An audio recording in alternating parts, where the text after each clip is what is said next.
Okay, we're going to begin. If board members will come up.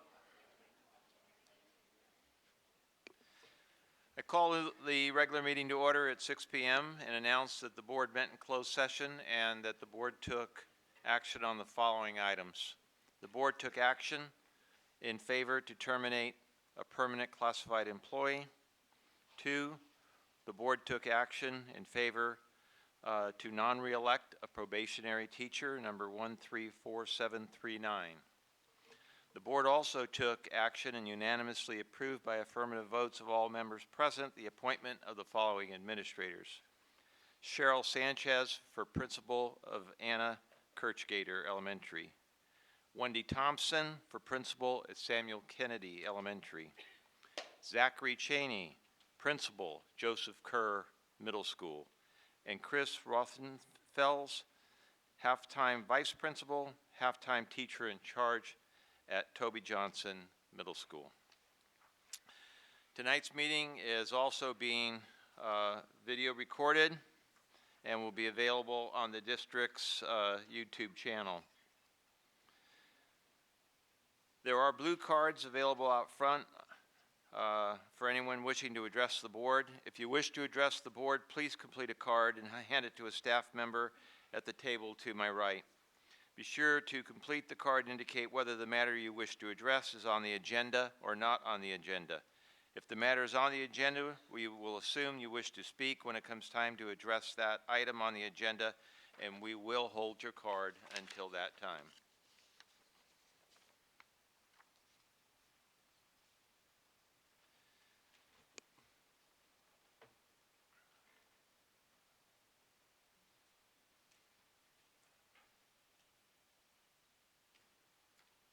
They want to do both? Yeah. Okay. Right now, we're going to have, we'll start our meeting with the Pledge of Allegiance. And I would call on Mr. Dan Piper, our education partner at William Daylor, to come up along with his family. And yeah, you can sit for a few minutes, please. Thank you. And Kathy Whiteside, principal of William Daylor High School, and Mr. Perez has some nice words to read. Okay. Dan Piper, William Daylor High School, Kathy Whiteside, Principal, Trustee Area 1, Tony Perez here. The Elk Grove Unified School District is honored to recognize Mr. Dan Piper for his outstanding contributions to William Daylor High School. For the past 5 years, Mr. Piper has been instrumental to the success of many William Daylor students as a result of his support of his science program. Through his contributions of time and resources, he has helped the school sponsor field trips to Monterey Bay Aquarium, Montara Hostel, Monterey Bay National Marine Sanctuary Exploration Center, and the Marine Mammal Center, where Dan even paid for the students to adopt a seal for a year. In addition, Dan has served as a chaperone for the school's field trip to Washington, D.C. when Taylor's Science Club won the ConocoPhillips Need Energy Contest for the state of California. He arranged the plane tickets for the group and even helped some students pay for their tickets. In addition to supporting the school's field trips, Dan provided technical support for students presenting at the Plastic Summit at Monterey Bay Aquarium. Dan also has volunteered to assist his wife, Irma Piper, a teacher at Dyer, as a student participated in community events such as Creek Week and other academic events. I know Creek Week. I was a past board member of the Florida Resource Conservation District who organized that, and I'm glad you did that. It's very important that we clean our creeks here in this part of the country. Including the SCOE Academic Bowl, for which Dan provided a technical assistance. Dyer students placed first in this competition. Because of Dan's generosity in volunteering and supporting William Taylor students and programs, the students' academic experiences has been greatly enhanced. William Taylor High School and Elk Grove Unified School Districts are privileged to have a wonderful, supportive volunteer as Dan Piper working in partnership to support our students. Thank you very much.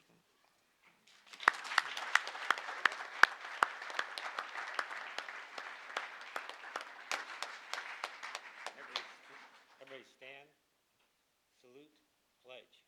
I pledge allegiance to the flag of the United States of America and to the republic for which it stands, one nation, under God, indivisible, with liberty and justice for all.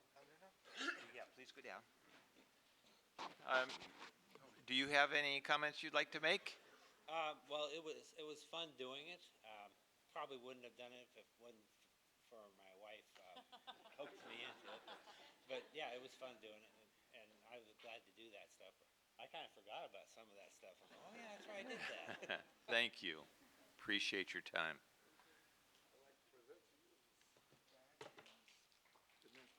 All right, thank you.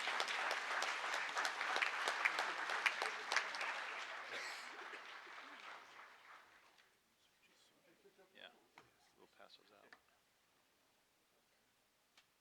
Yeah, take two.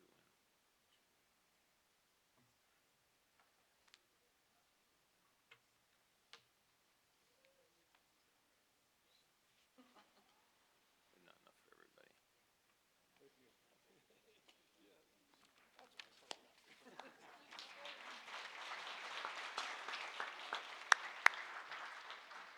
Thank you.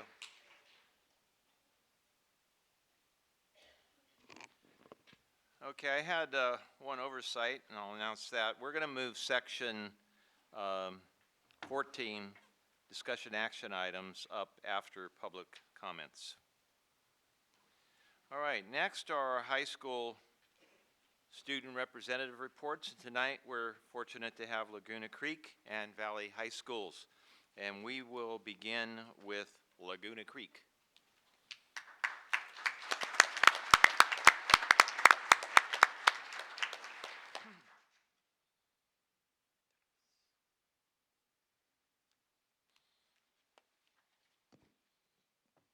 Good evening, President Forcina, members of the board, Superintendent Hoffman, and Ms. Avlos. My name is Allie Deppies, And I'm Jared Husing. and we're pleased to be here to tell you all the exciting things that have been happening at Laguna Creek these past few months. Laguna has been very busy these past few months, especially the seniors. Before we went on spring break, we had our junior-senior ball. It was a huge success with a great DJ and fun photo booth.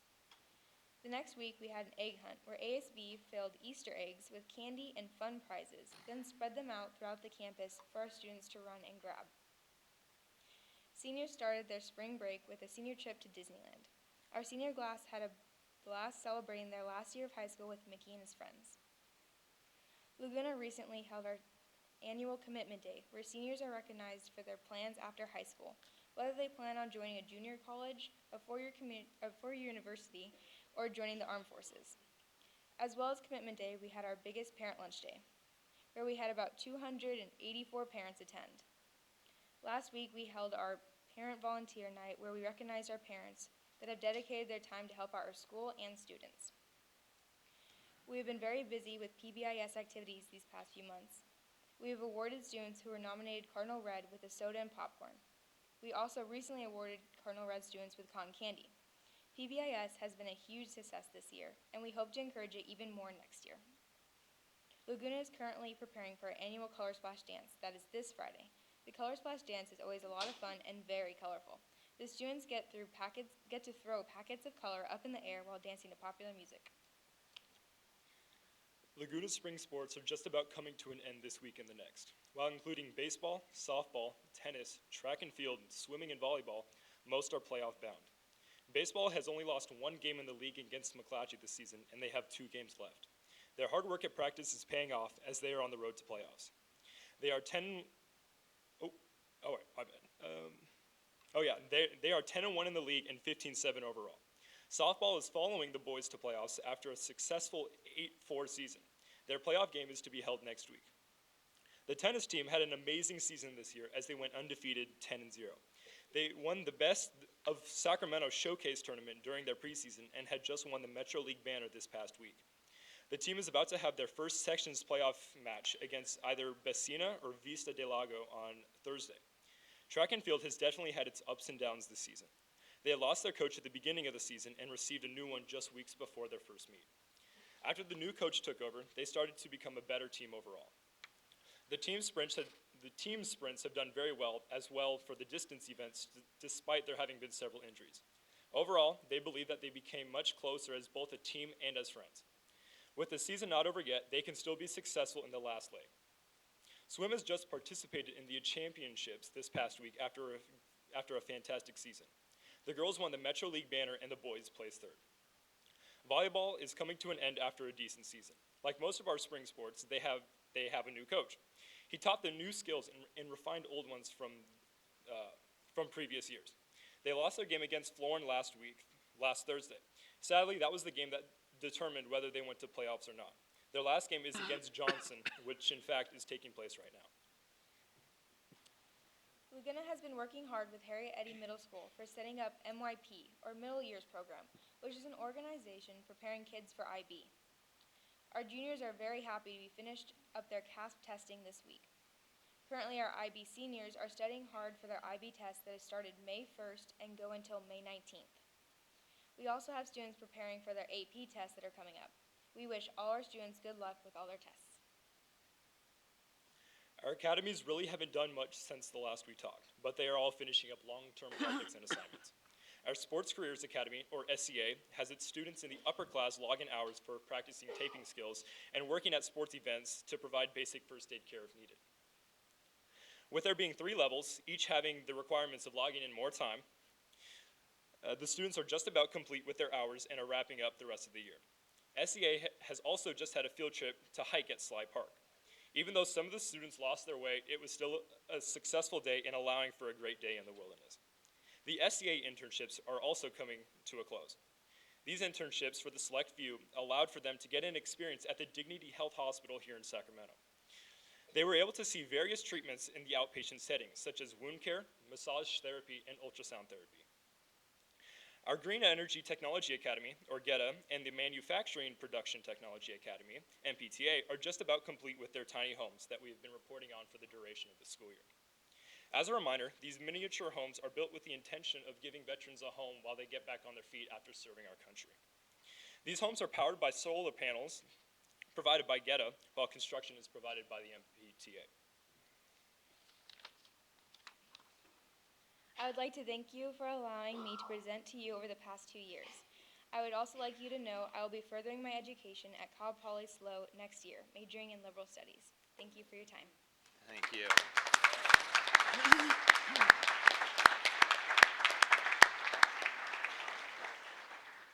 And now our students from Valley High School.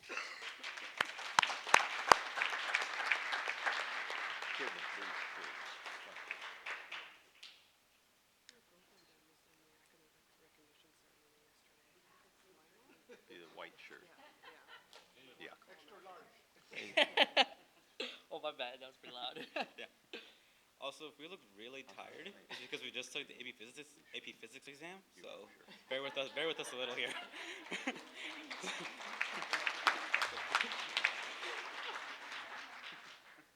So good evening, President Forcina, Superintendent Hoffman, members of the board, and Ms. Avalos. It is an honor to be here tonight to represent Valley High School. I am Julian Solorio, a senior. And I'm Paul Martinez, a senior as well. So first off, these final months have been jam-packed at Valley.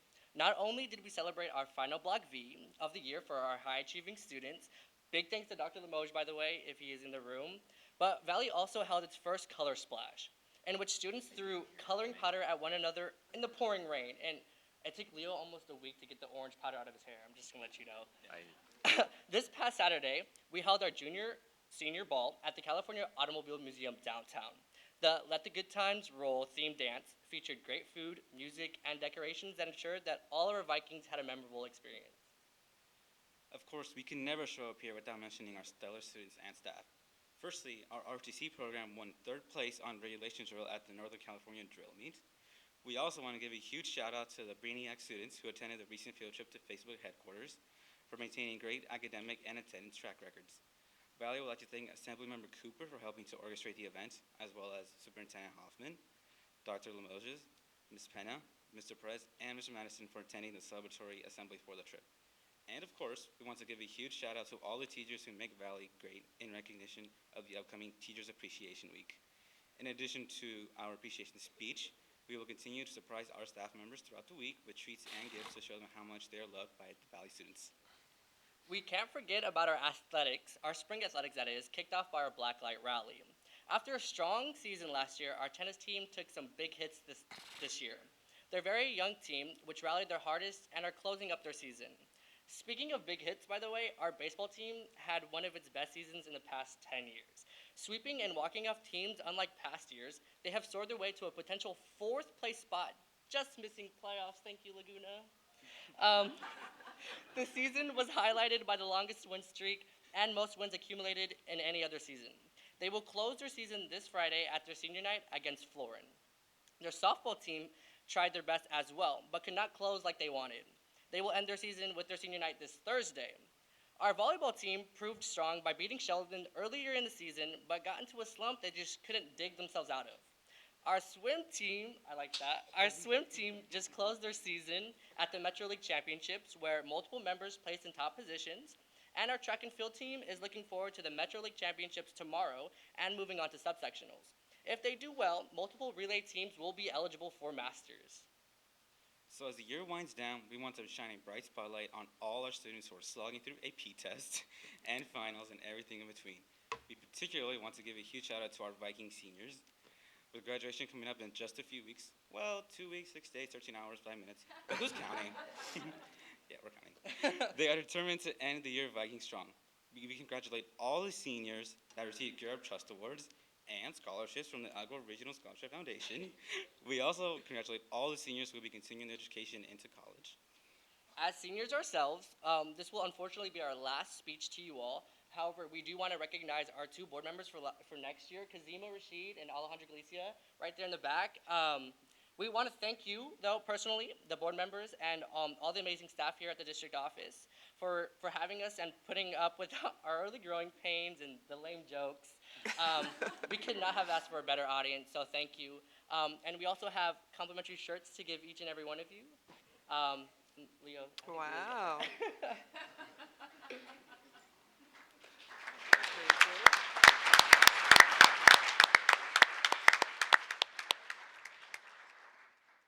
Hey, Paul, quick Yeah. question. Did we see you guys at the academic recognition ceremony yesterday? Was it both of you? I believe Leo was there. You were there. That's what it Okay. was. So we thought it only fitting to further recognize you. Lionel was in the top 10 of his graduating class. Right Raise here, your hand. so raise your hand. Thank you.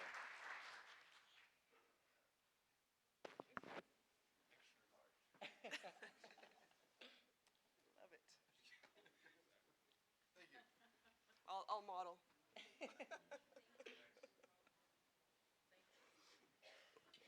So, thank you all again. And, Thank you. It's been a pleasure listening to you. Thank you, and best of And- luck to and all of our hearing student your jokes. representatives. Also like to recognize our esteemed principals, Doug Craig, Principal, Laguna Creek High School, and Richard Gutierrez, Principal, Valley High School.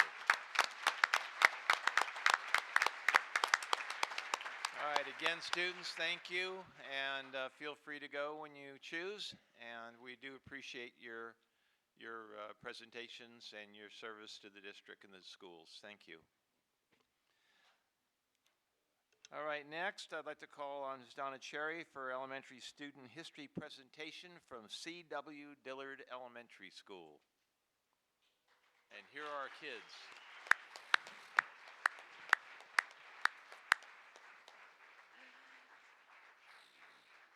Good evening, President Fortuna, members of the board, Superintendent Hoffman, and Ms. Avalos. This evening, I am here to introduce you to one of our most creative teachers in our district, and to ask you to hear and watch and listen to a wonderful presentation by the students of C.W. Dillard Elementary School.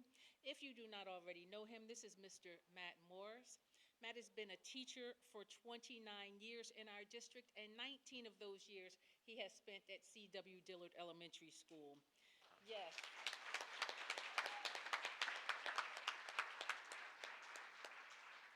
He is a legend. His work is just beyond belief. He has presented and directed 65 musicals and over 20 choirs. I don't know if you remember when we used to have the oral language fair where students made a presentation. At that time, they couldn't move their feet, but they could move their hands and gestures, and they made about a 3-minute presentation or speech. Well, today you're going to hear something very similar. This is actually National History Day team, and they can present, but for the first time, they get the opportunity to move their feet too. I'm going to ask Mr. Moore. Yeah, it's hard. Many people lost points because they moved their feet in the past. So I'm going to ask Mr. Morris to come over and join me and introduce his team this evening.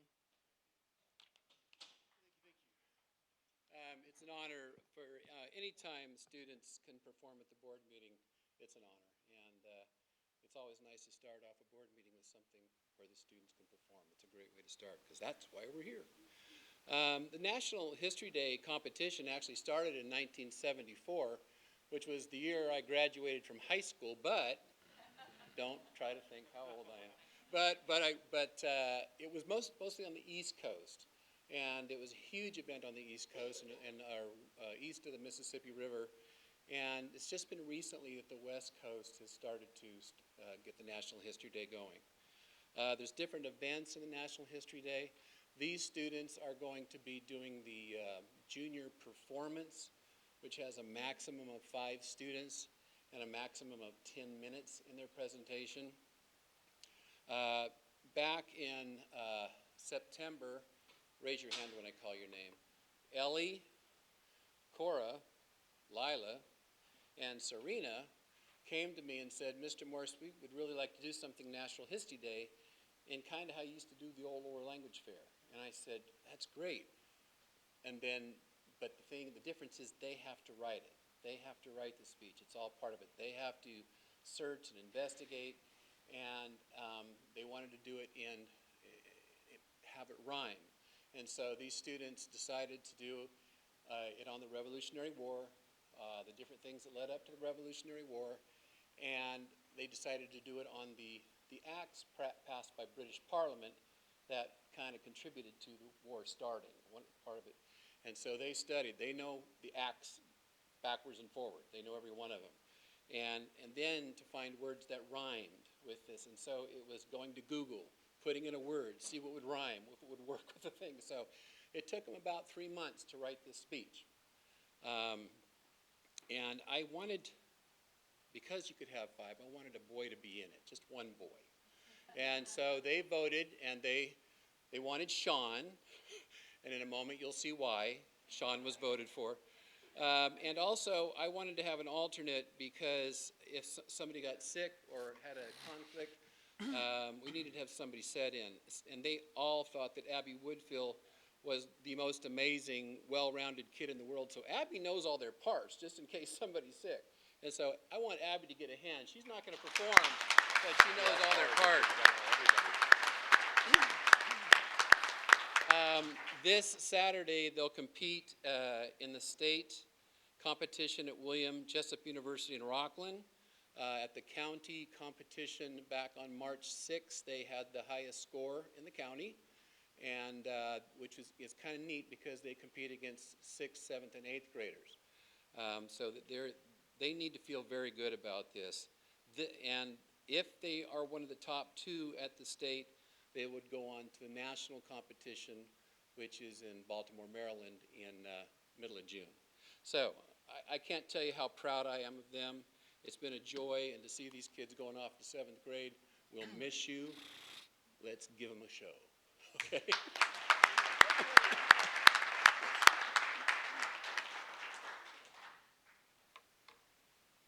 How to counteract the impact of an act, or how acts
Well, what do you mean, my good kind man? The Curb Act has been issued throughout the land. When it comes to currency, we print copy it from hand. So all this money is no good in my purse? Why, it could be said, all your money is in curse. First the Sugar Act and now the Act of Currency. What is up with those rates from across the sea? I can't take it no more. Oh my, oh me. I think it is time to talk of cars so we can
sacrificing on a pony. Put a feather in his hat, they called it macaroni. Yankee Doodle, keep it up. Yankee Doodle, sing happy. We took a stand against the axe. Now America is our land. Yeah.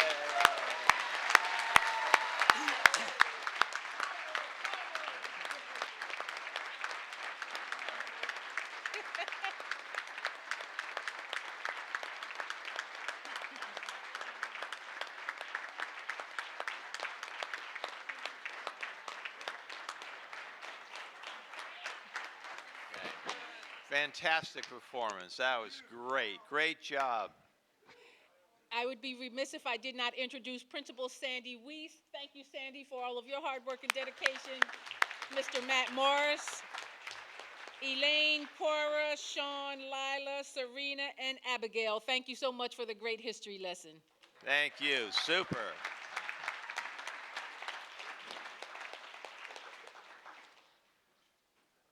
All right, next item is recognition of Toby Johnson Middle School students and coach. I'd like to call on Dr. Dobson and Nancy Chirus Espinosa, who will be representing the board. Thank you. Good evening, President Fortuna, members of the board, Superintendent Hoffman, and Ms. Avalos. Tonight, I'd like the board to recognize Cyber Patriot teams from Toby Johnson Middle School for their achievement at the state and national Cyber Patriot events. The Cyber Patriot program was created by the Air Force Association, AFA, to inspire K-12 students towards careers in cybersecurity or other science, technology, engineering, and mathematic disciplines, otherwise known as STEM. At the center of Cyber Patriot program is the National Youth Cyber Defense Competition. This competition puts teams of high school and middle school students in the position of newly hired IT professionals tasked with managing the network of a small company. During competition, teams are given a set of virtual images that represent operating systems and are tasked with finding cybersecurity vulnerabilities within the images and strengthening the system while maintaining critical services. Teams compete for top placement within their states and regions. The board is asked to recognize Coach Ryan North and Toby Johnson Middle School's 3 Cyber Patriot teams who advanced from the state competition round in January to the national semifinals in February 2017 at the Cyber Patriot National Youth Cyber Defense Competition. Toby Johnson's 3 teams ranked 23rd, 35th, and 87th nationally out of total of 462 teams who competed at the state round. In the semifinal round, these teams ranked 25th, 28th, and 50th in the nation. The board is asked to recognize Toby Johnson Middle School coach Ryan North and the 3 Cyber Patriot teams for their outstanding accomplishments.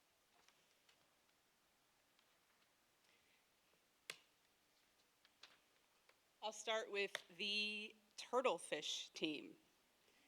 Introducing Carmen Jimenez, Hope Kareem Witt, Samuel Lay, Nicholas Pena, and Brandon Wong. Introducing the Cyber Squad team, Christian Berrigan, Christopher DeAnda, Kayla Sue, Bryant Fan, and Alexis Prasad. Introducing the Titans team, Jackson Deering, Eric Lee, Angad Singh, Kelvin Treen, and Connie Wing. Finally, Coach Ryan North.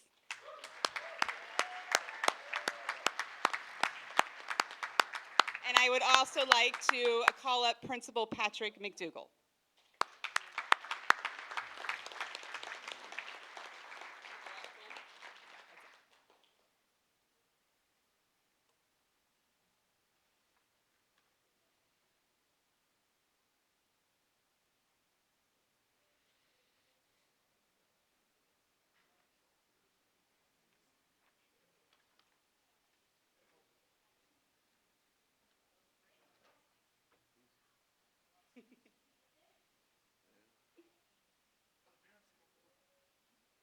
Parents, you can go up closer. Feel free to come all the way up front.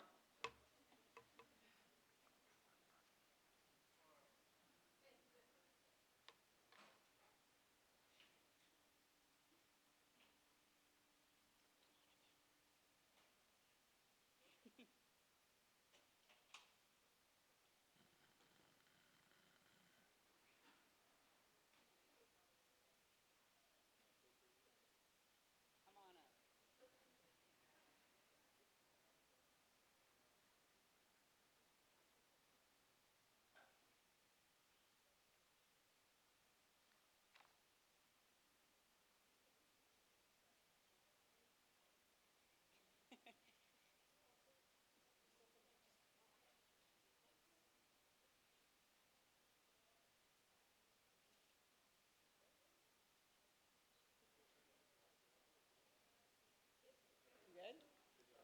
All right, once again, I'd like to Thank congratulate you. them. Thank you. All right, next I'd like to call Ms. Tina Penna for EGUSD. Has been awarded Center of Excellence status for Cyber Patriot. And Tina, following your remarks before the presentation, Lieutenant Colonel Stoltz would like to make some remarks. Yes, All right, thank you. Thank you, President Fortuna, members of the board, Superintendent Hoffman, and Ms. Avalos. It's very nice tonight that we're able to honor Cyber Patriot in two ways. First, by honoring the teams from Toby Johnson, as you've just heard. But I'm also proud to ask the board tonight to recognize our district for being designated as a Cyber Patriot Center of Excellence by the National Air Force Association.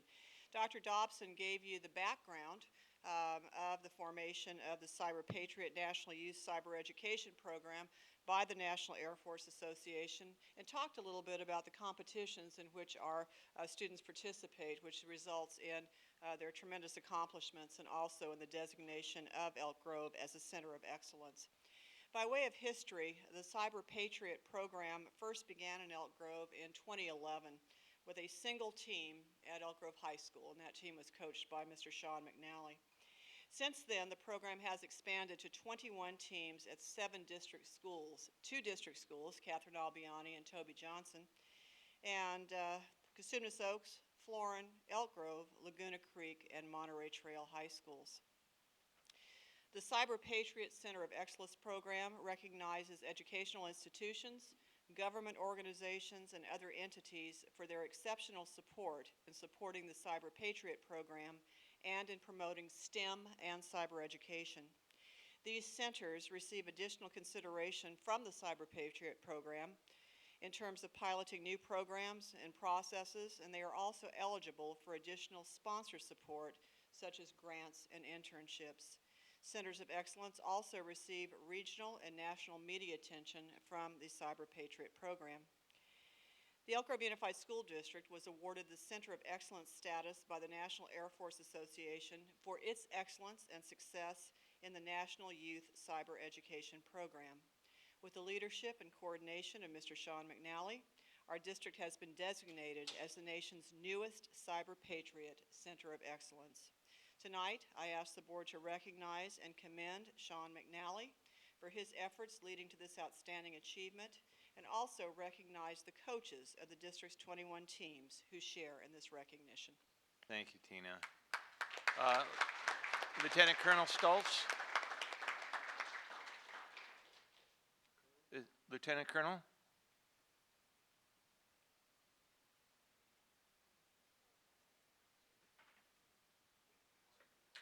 They already passed out. I'm Lieutenant Colonel Dick Stoltz, and I'm the Northern California Air Force Association representative. And this program is a very big program nationally. It's supported by our industry throughout the United States.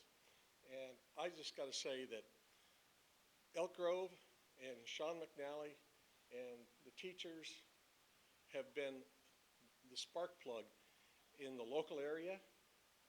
And we are so honored to have this talent and these people leading the way. And I've got to say, it's been from Sean McNally, from the school, and from the other schools in the area, and from your support from the school board that has made this grow. 70 years ago, we used to send 700 airplanes in on bombing missions to Germany and lose 200. 50 years ago, I was flying F-4 Phantoms into North Vietnam with 60 airplanes, and we'd lose 4 or 5 every time. These days, due to our expertise in just this type of thing, cyber, knowing the cyber systems, if we can win wars through knowledge, through intelligence, and through knowing how to operate systems, we can shut down agencies that oppose us. We can shut down terrorists. We can shut down energy systems. We can even shut down missile launches. And I've got to say, our young people, starting at this age, where it becomes part of their nature, is such a boon to our history and to our future in the United States. The fact that now this program is going to the grade schools, we have it in middle schools, and we've had one other person with the community colleges named Steve Linthicum, who has gone out and gotten that education funding from the state and from the community colleges system. The money's out there for this type of learning and education. And I just got to say that you have some stars here, and we are so very appreciative of what they've done, because you people, your schools, and your board have just been outstanding. And we all look up to you. Thank you. Thank you.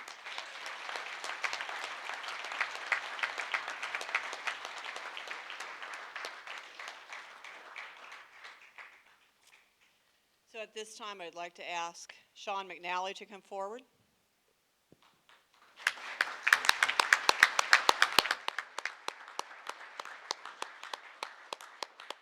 And we also have 3 of our coaches here tonight.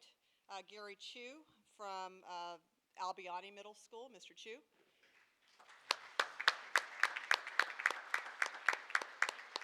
And of course, let's reintroduce to you Ryan North from Toby Johnson Middle School.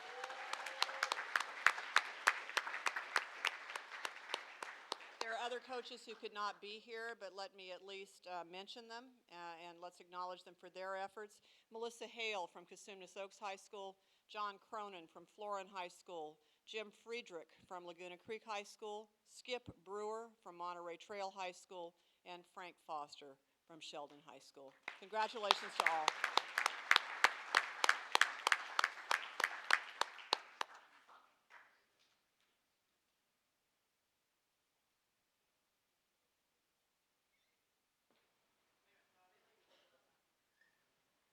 So usually we invite parents up to take pictures, so I will extend that in this case. Spouses, family members, anybody else, you're welcome to come up to the front to take pictures.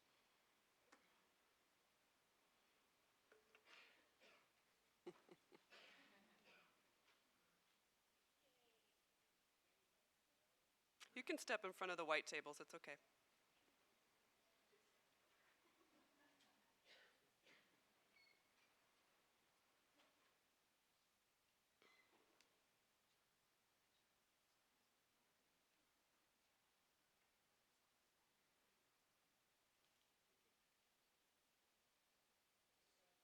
Thank you, gentlemen.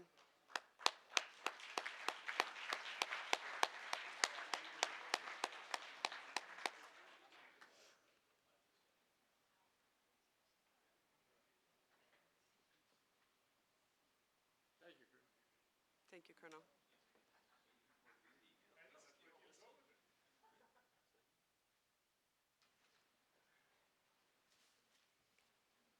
Thank you. Want to get Melody? Yeah. No, Bobby.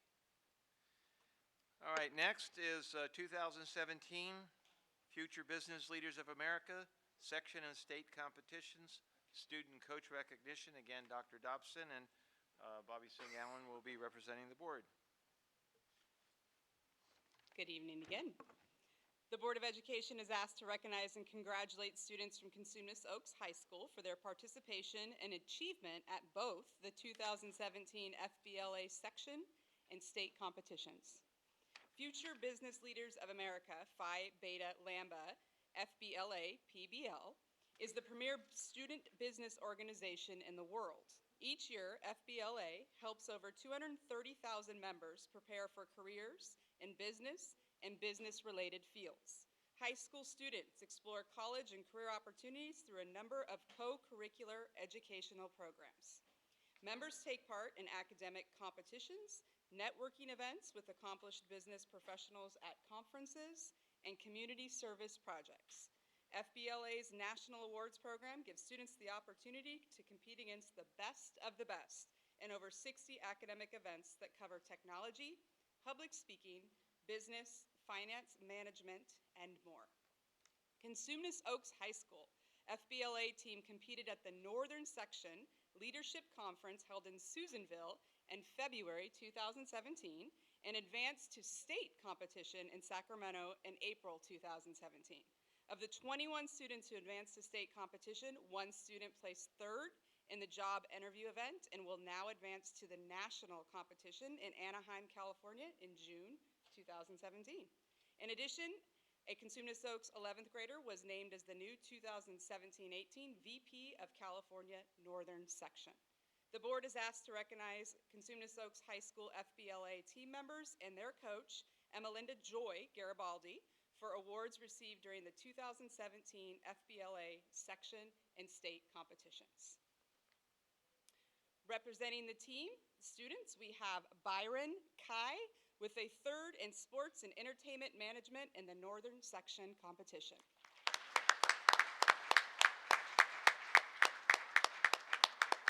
Next up, we have Adam Choice, 7th in Intro to Financial Math in the Northern Section competition.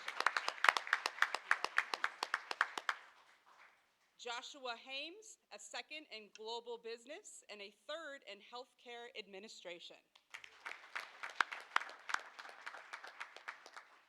Angelina Hernandez, a 4th in Impromptu Speaking, a 1st in Job Interview, and a 3rd place in Job Interview in the state competition. Next up, we have Jacob Hoffman, a 1st place in Business Law and a 1st place in Marketing. Abbas Khan, 9th place in Computer Problem Solving and 1st place in Parliamentary Procedure.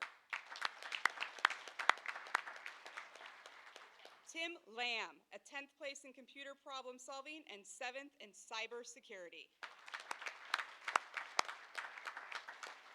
Lilana Ma, 2nd place in Business Calculations.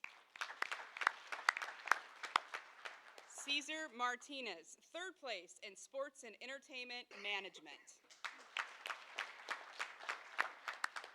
William Munsey, 8th in Cybersecurity and 1st in Marketing. And finally, we have Harkamal Niger, a 2017-18 new VP of California Northern Section, as well as a 1st place in Parliamentary Procedure.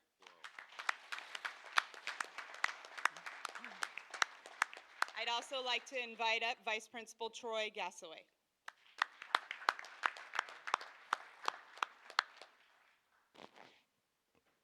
Yeah, again, parents, feel free to come up front.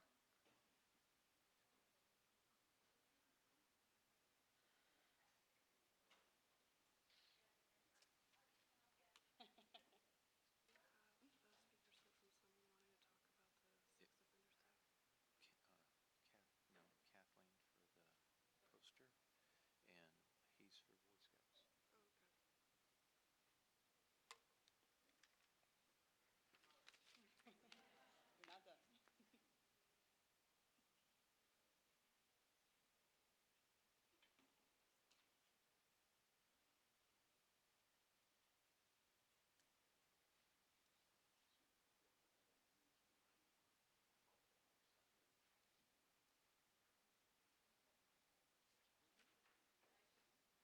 Once again, congratulate Cosumnes Oaks High School. Thank you. Thank you, Mel.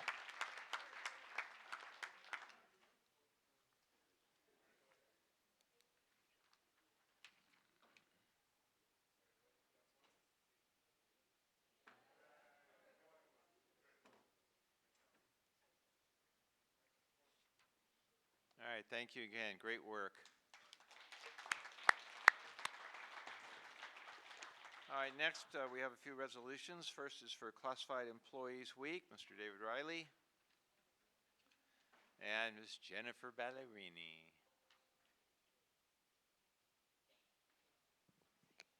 I brought a friend. So good evening, President Fortuna, members of the board, Superintendent Hoffman, Ms. Avalos. The California legislature passed a measure in 1986 establishing Classified School Employees Week to recognize the valuable contributions and meaningful services that classified employees make to our schools. In honor of this event, the Elk Grove Unified School District Board of Education is asked to approve the attached resolution. Just a few things from the resolution. Whereas classified school employees provide valuable services to the schools and students of the Elk Grove Unified School District, whereas classified school employees contribute to the establishment and promotion of a positive instructional environment, whereas classified school employees play a vital role in providing for the welfare and safety of the Elk Grove Unified School District, and whereas classified school employees employed by the Elk Grove Unified School District strive for excellence in all areas relative to the educational community. So with that, I'm asking the board to adopt Resolution 66, 2016-17, which establishes Classified School Employees Week for the Elk Grove Unified School District as May 21 to 27, 2017. Thank you, David. Jennifer, do you have a comment? He told me I didn't have to talk. Okay. You don't have to. Which is rare. I know. I wasn't ready. Okay, then I call for a motion to adopt Resolution number 66, which establishes Classified Employees Week on May 21st through May 27th, 2017. I'll second. Motion, Mr. Madison, Ms. Travis Espinosa, all in favor? Aye. Aye. It's approved. Thank you. Thank you. Thank you. Okay, next resolution is National School Nurse Day. Mr. Don Ross.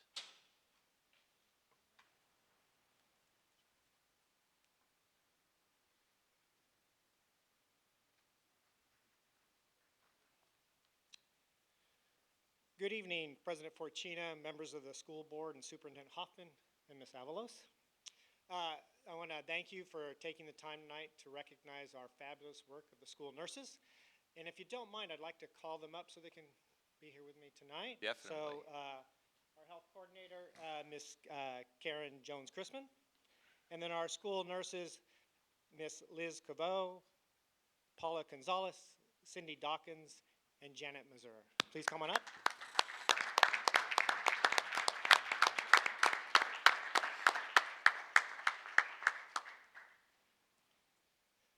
The Board of Education is requested to recognize May 10th, 2017 as School Nurse Day as part of a district-wide awareness and appreciation of the work all school nurses do to support students and families. School Nurse Day salutes our professionals who juggle a complex array of medical and social issues, seeing literally thousands of students and moving from school to school throughout our district.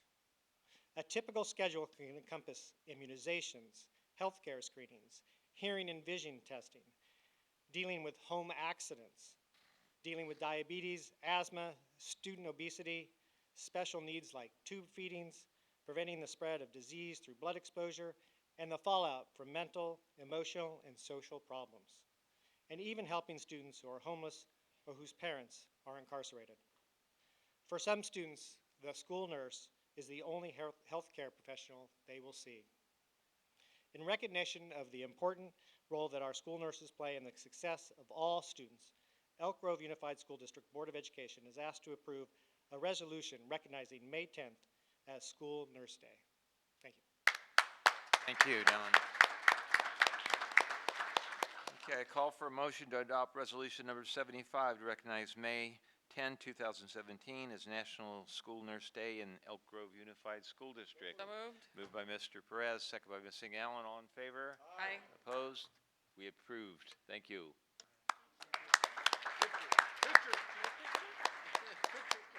Picture. All right. Third is Gotta have a picture. You almost made it. No hiding.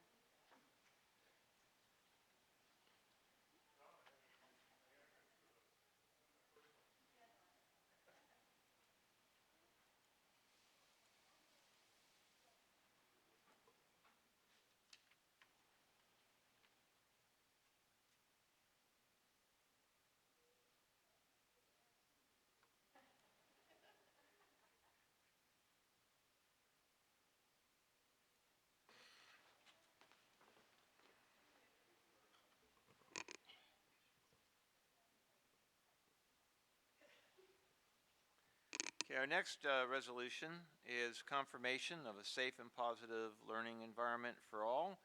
And I call on Chris Hoffman. Talk on it.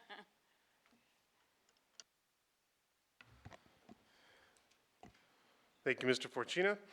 So this is an opportunity to share with the board work from a recent subcommittee with regards to developing a safe and positive learning environment for all resolution.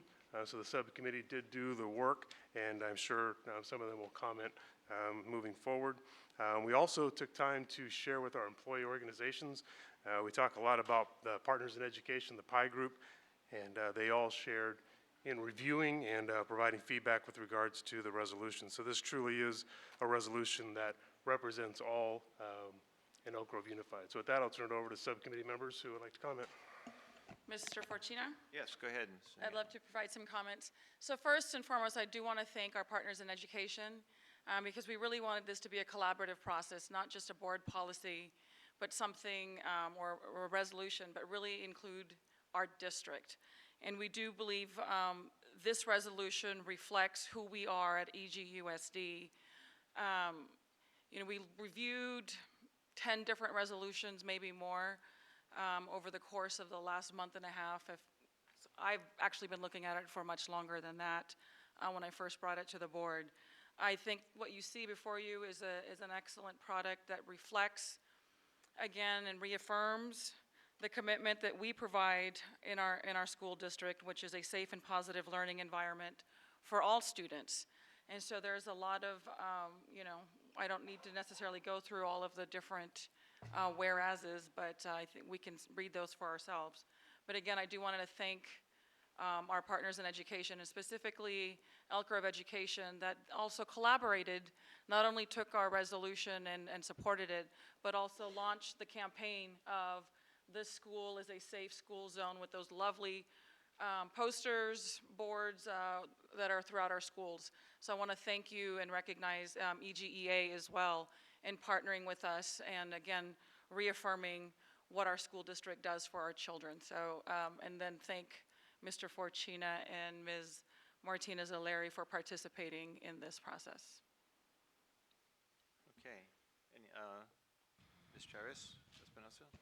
Well, first I want to thank everybody who worked on this. I see a lot of good stuff here, and I'm particularly focusing not on the whereases, but I guess the second page, the district's commitment to our students, which is where I think it's really the meat of the document.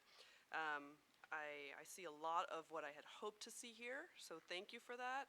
Our commitment to not take permanent, legal residency into consideration in how we provide services to students is very important. How we treat requests for information from immigration authorities, and a commitment here to review our own policies to make sure that we're not inadvertently requiring documentation that may discourage undocumented families from enrolling their students. That is all very, very important.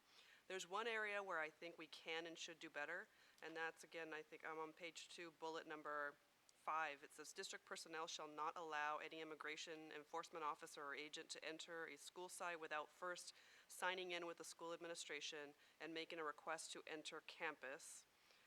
And shall forward any request by immigration enforcement agents to enter the school to the superintendent's office for review in consultation with district legal counsel. I'm a little confused, frankly, about how that works chronologically. So you would have to sign in to the school site per our regular school policies. Everybody who doesn't work there or go to school there has to sign in. I'm not sure if this means that the superintendent's office is going to review those requests prior to admitting this person. Yep. Okay, that's good. That's what I had hoped. I would like to have this reworded just so that's clear, because it looks to me like these things are happening simultaneously, like the agent would be admitted and the information is routed to the superintendent's office at the same time. I'd speak to the subcommittee with regards to that. So what cleanup language would you suggest? This is on number 5? Yeah, so it should probably begin with prior to admitting any immigration enforcement officer agent to enter district personnel shall require the individual to sign in with the administration and require the superintendent's review and consultation with legal counsel of the request, something of that nature, so. So that maybe it's- adding a sentence versus, so this language we got specifically, if I don't recall correctly here, correct me if I'm wrong, I think that came directly, that portion from CSBA, That is correct. Yes, correct. that particular portion, so, I think it's fairly clear to me. I don't know, maybe I'm not seeing, Nancy, what you're looking at. But The first part, up until, okay, the first sentence, the first fragment there, up until request to enter campus is clear. And shall forward any request, it just sounds like it's not part of that condition, like it doesn't, What an what addition what it to. is, and as Ms. St. Allen said, certainly it was verbiage taken from the CSBA language. But what it is what our practice is for everybody. This is inclusive. And we attempted to write a document that reaffirmed all that we did while staying out of the political arena. Right, and I'm not suggesting we do otherwise. And well, what I hear you suggesting would be an act different than that which we utilize now for any person coming into the school site. No, I mean. And you in guys- this you guys- particular one, You guys are telling me that these two things need to happen before an immigration agent is allowed onto campus per the intent, and I'm just asking for the language to mirror that. I'm not asking for the substance change, and I'm not asking for practice to change, but I do think it's important that the language be clear, because for someone who lives in fear of coming into contact with immigration agents, just reading this and knowing that the only hurdle, an immigration agent would have to go through is signing in at the front desk doesn't provide a great deal of comfort. So I would like it to be very clear that requests from immigration enforcement officers also have to receive the superintendent's approval. you can correct me if I'm wrong, but a subpoena doesn't require your approval, does it not? Subpoenas and exigent circumstances do not, but No, as and I a read warrant this, or a it's complaint. outside of that. We've already covered elsewhere that we're gonna abide by the law. So this bullet means in addition to those things. is anybody else on the board having, can I make a lacking comment? understanding from that? Yeah, please. Nancy, would you feel better if there was a period after the word campus?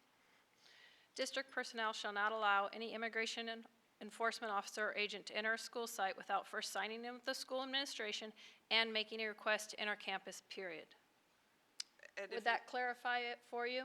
I see how it's a long sentence and we can get lost, and what you're trying to make the point is that those two things must happen?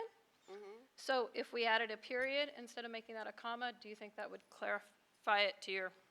That's fine. You know, what would be even more helpful is, in addition to that, saying, following it with, district personnel shall not allow any immigration enforcement officer or agent to enter a school site without first receiving the approval from the superintendent's office, and include all of this other language.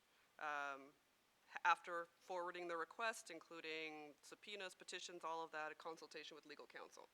So my concern is that the second part, the approval of the superintendent's office, is not clearly a precondition to allowing the agent on campus. So if we want to make it two sentences, that's fine. I think I'm more comfortable personally from what Ms. Albiani is suggesting, because we have gone through many, steps along the way, and again, including, first and foremost, the CSBA policy.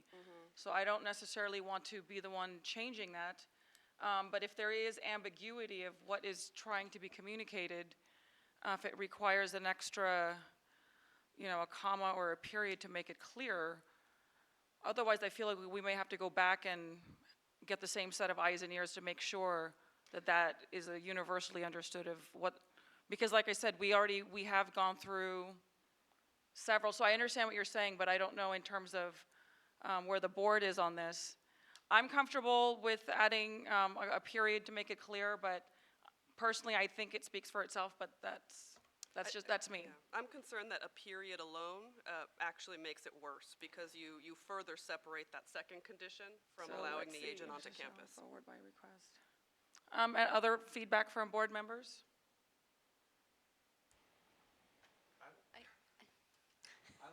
I don't see the real problem with it. It's pretty clear to me. I mean, if we get an issue going, it's going to be taken care of. That's, I feel as a committee member, we worked and we examined others' resolutions and took that into consideration when creating the document. I guess for me, I have a question kind of more posed, and I don't know if legal counsel is better to answer that, as far as omitting anybody from entering a campus, if we can make that choice for approval or not prior to having anybody on our school campuses. So if we're going to go down that road and make the adjustment, then what's there? I would table it and bring it back. I don't think making the adjustment on the fly when we've had other folks take a look at it, including legal counsel, guidance from CSBA, and all of our partners in education team members agreeing to what's there. What I would suggest is to then, for that reason, is to pass it as is, and if there is an amendment to it, to bring that back for consideration so that it's not delayed. Because this should be in partnership with what we are doing with our schools as a safe zone. So it would be nice to have this as a collaborative with EGEA. So if we want to make any changes, I would suggest that we brought back that as an amendment. But right now, we pass this as is so that we're not holding it up for another 2 weeks. Yeah. So that will be my motion, I suppose. Well, I'm very, very comfortable with that recommendation. And so based on that, I would call for a motion to adopt resolution number 77 that reaffirms the Elk Grove Unified School District as a safe and positive learning environment for all. So point of clarification for me. Yes. The board's going to take action on this. Yes. And then there's a conversation about bringing back a revised version. So does that mean the subcommittee is going to get back together and consider that and then make a recommendation? Or the expectation that staff is making an adjustment based on the feedback that we've received? I don't know if the subcommittee necessarily needs to meet. I think if I would suggest perhaps Ms. Titus Espinoza submit what that cleanup language would look like and present it. I don't necessarily think that we need to meet again. If there is cleanup language, and I again would want to also see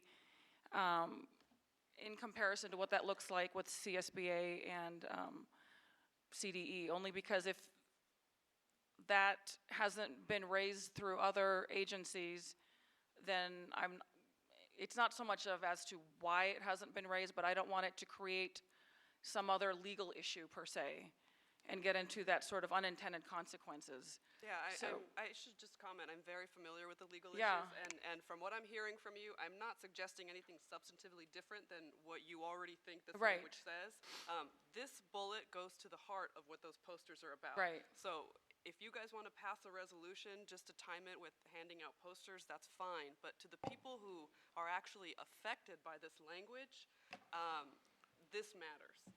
So I think it would be better to hold off. If you want to consider an amendment later, that's fine. But sure, go ahead. Okay, do I have a motion? What's that? Do I have a motion to approve? Okay, I have a motion to approve. Second? Second. Ms. Singh Allen, all in favor? Opposed? Aye. Okay, so the resolution is approved. If wording comments will be given to you, as a member of the subcommittee, I would have no problem meeting with you to review that, and it.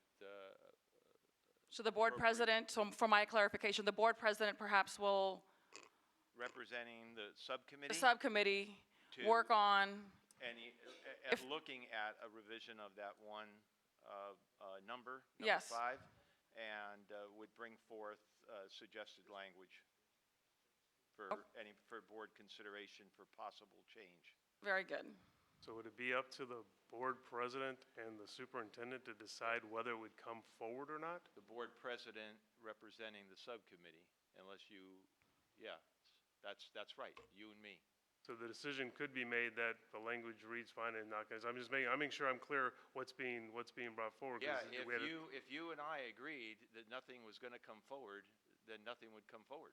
Yeah, I mean, that's, if we're. That's not my understanding. An interesting That, my understanding is that if, well, without it being a directive, you will come back at the next board meeting and report back your understanding of number 5 and whether or not you will be making a recommendation for changes, but not as a predetermined outcome.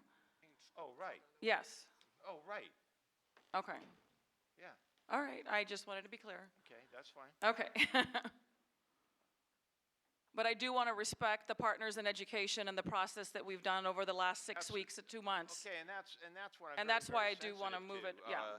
That was a big point for us, that we were inclusive and looking at the document. And any suggested changes would have to be done with everyone in mind. I'm looking at my calendar based on what you just said.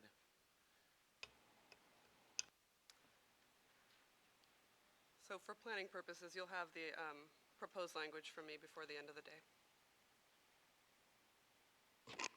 End of the day. What? Today? There's no way. What are you? You're not getting anything today from me. You'll have it from me. Oh, from you, I'm sorry. Well, that- When he's done for the day.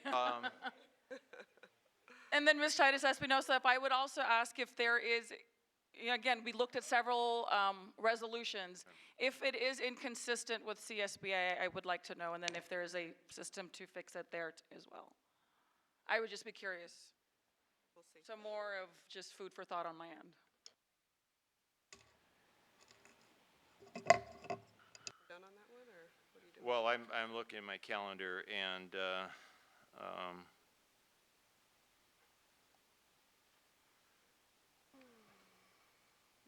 you know, the desire to have it back at the next board meeting is wonderful. Whether or not that's going to happen, I can't promise personally. Yeah. Yeah, it's, I will And not- after that, school is out, so it Well, becomes a moot point I will not for be the most meeting- part. I cannot meet with Chris this week. And as he said, it's on the turnaround times, we would be smack up against deadlines to have anything for the following board meeting. We could go 2 weeks, but we can't go next week. Tony? On that number 5, and before we got to the vote, I was gonna suggest that, within that first sentence, without first signing in, or, without not even signing in, I would say, suggest that we, without first contacting district administration, period. Yeah. Okay. I would like to suggest, based on those comments, that anyone having a proposed change, Okay. submit it to Chris and myself, and we will take a look at those suggestions and come back to the board. So, okay, I'm happy to participate as long as it's, if it's emails, as another committee member, I'll look at those too. Okay. So that it's not just one person. Okay. And or just copy the committee so that we have the benefit, and then you can meet personally. The subcommittee. All right, thank you. All right, request for student expulsion. Is there anyone who wishes to address the board in closed session regarding student expulsion? Hearing none, I call for a motion to approve the request for student expulsion. Okay, second by Mr. Albion, second by Mr. Madison. First by Ms. Albiani. All in favor? Aye. Approved? All right, thank you. Passes. All right, public comment. First person I'd like to call on is Mr. Wes Larson from Boy Scouts.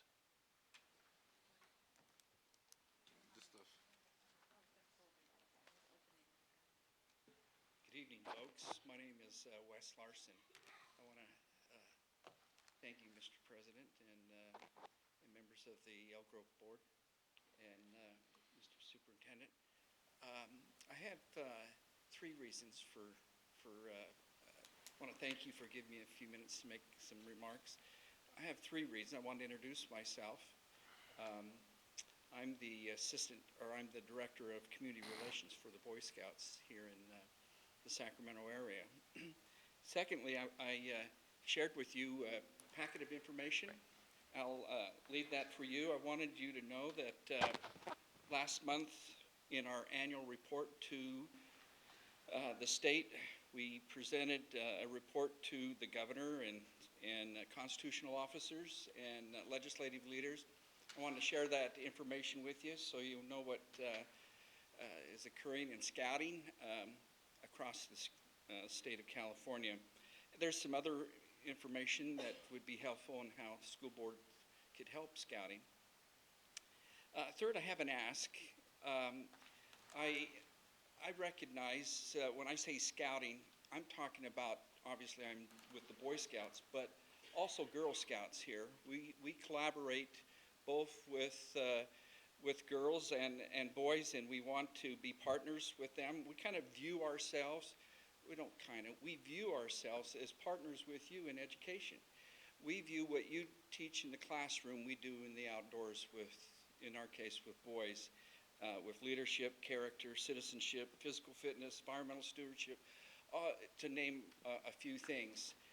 The request we have is the opportunity to sit down with Mr. Superintendent or your cabinet. I've met Donna Cherry, and talk about how we can strategize as boys and girls to recruit at the elementary age, kindergarten, first and second grade in particular. For us in Boy Scouting, to be quite candidly, affluent and families with resources, they find us. We don't need to go recruit them. But low income and minority boys, we need your help, and that's where the schoolhouse is, where we can recruit boys into scouting because they come into the Coving program, and scouting becomes where we can teach them. So with that, I just, the strength of, you're an incredible school board. I thought your atmosphere this evening of celebrating was fabulous, and you have a lot to be grateful for. You're a strong school district because you have strong families, and scouting wants to strengthen families. Hope you have a successful meeting, and thank you for Thank the you opportunity. very much. Thank you. Any questions? No question. Boy Scouts are great. I've been invited to speak on leadership in a couple of weeks at one of the troops. And Terrific. Anybody Eagle Scout here? pardon me? Eagle Scouts here or Boy Scouts when you were a youth? Very good. Thank you. Thank you. Thank you. Kathleen Tijan.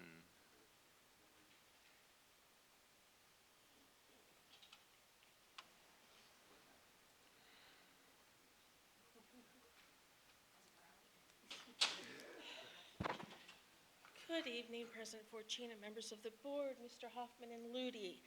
I am speaking tonight regarding Board Policy 5141.33A, head lice. This was brought to my attention today rather loudly through emails, phone calls, and what the concern is that down here about the fourth paragraph, it says, if a student is found with active adult head lice, he or she shall be allowed to stay in school until the end of the day. It does not say where. And teachers are saying like, oh my gosh, amongst other things. And we find that to be rather contradictory to your last sentence of that same paragraph that says that the student shall be checked upon return to the school the next day and allowed to remain only if no head lice are found. It's like, wait a minute, they can't come back if they have active, but they can stay that day if they have active. So we'd like either clarification of what you're going to do with these children, because none of us want head lice. And I can tell you, I went through that when my kids were younger, and it goes through classrooms really quickly, or if the unspoken thing in here was that they were going to sit in the nurse's office or something, but this is a board policy that you've got on the consent agenda tonight.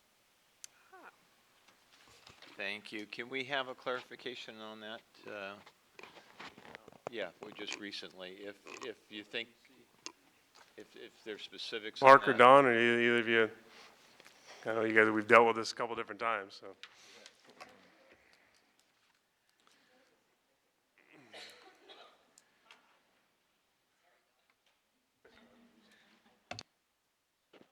So, good evening again. So the language was adopted from CSBA language. It's also part of the recommendation from the School Nurses Association, American Academy of Pediatrics, and Public Health. So it was adopted language and recommendations from them. I could see I can see the disconnect between having a student remain at school and then telling them they can't be at school if they continue to have active head lice. I think the intent, and again, I can only go off what I think the intent is because it's other people wrote it, is that there's some leeway with when you discover a student who has head lice, whether a parent can come and get them or not, and remove them from school at that time. So that's one of the reasons, I think, for letting them remain at school, because it may not be an opportunity for them to be picked up. I don't believe, since it's a BP and it's not an AR, that we get into specifics about where a student would be or whatnot. That would be kind of school discretion, school discretion, the principal, for those purposes. Kind of tied to this board policy too, was that there was removal of legislation in previous board policy. I'll have to go off memory, but I think it was 5112 regarding exclusionary attendance. Head lice was removed from that board policy by CSBA as well. So there is no exclusionary. Head lice is no longer an exclusionary item for attendance. I don't know if that, but if you have questions. I think you answered it. Thank you. I don't know that it is an accepted response. Yeah. So again, that would be a school, would be the school to determine, the principal to determine. I can say though that based on the, I feel awkward talking to you like this, but do you don't mind if I talk this way? Based on the information from School Nurse Association and again American Pediatrics, is that their take and the reason for the change in policy is that head lice is not spread at school as most people think. Most of the contact comes from within the home and other things. So the relationship to the spread of head lice and school through the research, what they base the research on, is not as wide and spread as people think. So that was one of the reasons for the change in their policy, was that we shouldn't be excluding students from head lice. Head lice is certainly a difficult thing to deal with, but it does not spread disease. It's not harmful to students. They view it more as a nuisance, and therefore they've, in their thinking and the research, students should be allowed to be in school with head lice, and it doesn't spread as easily as we think it does through the school. Thank you, Don.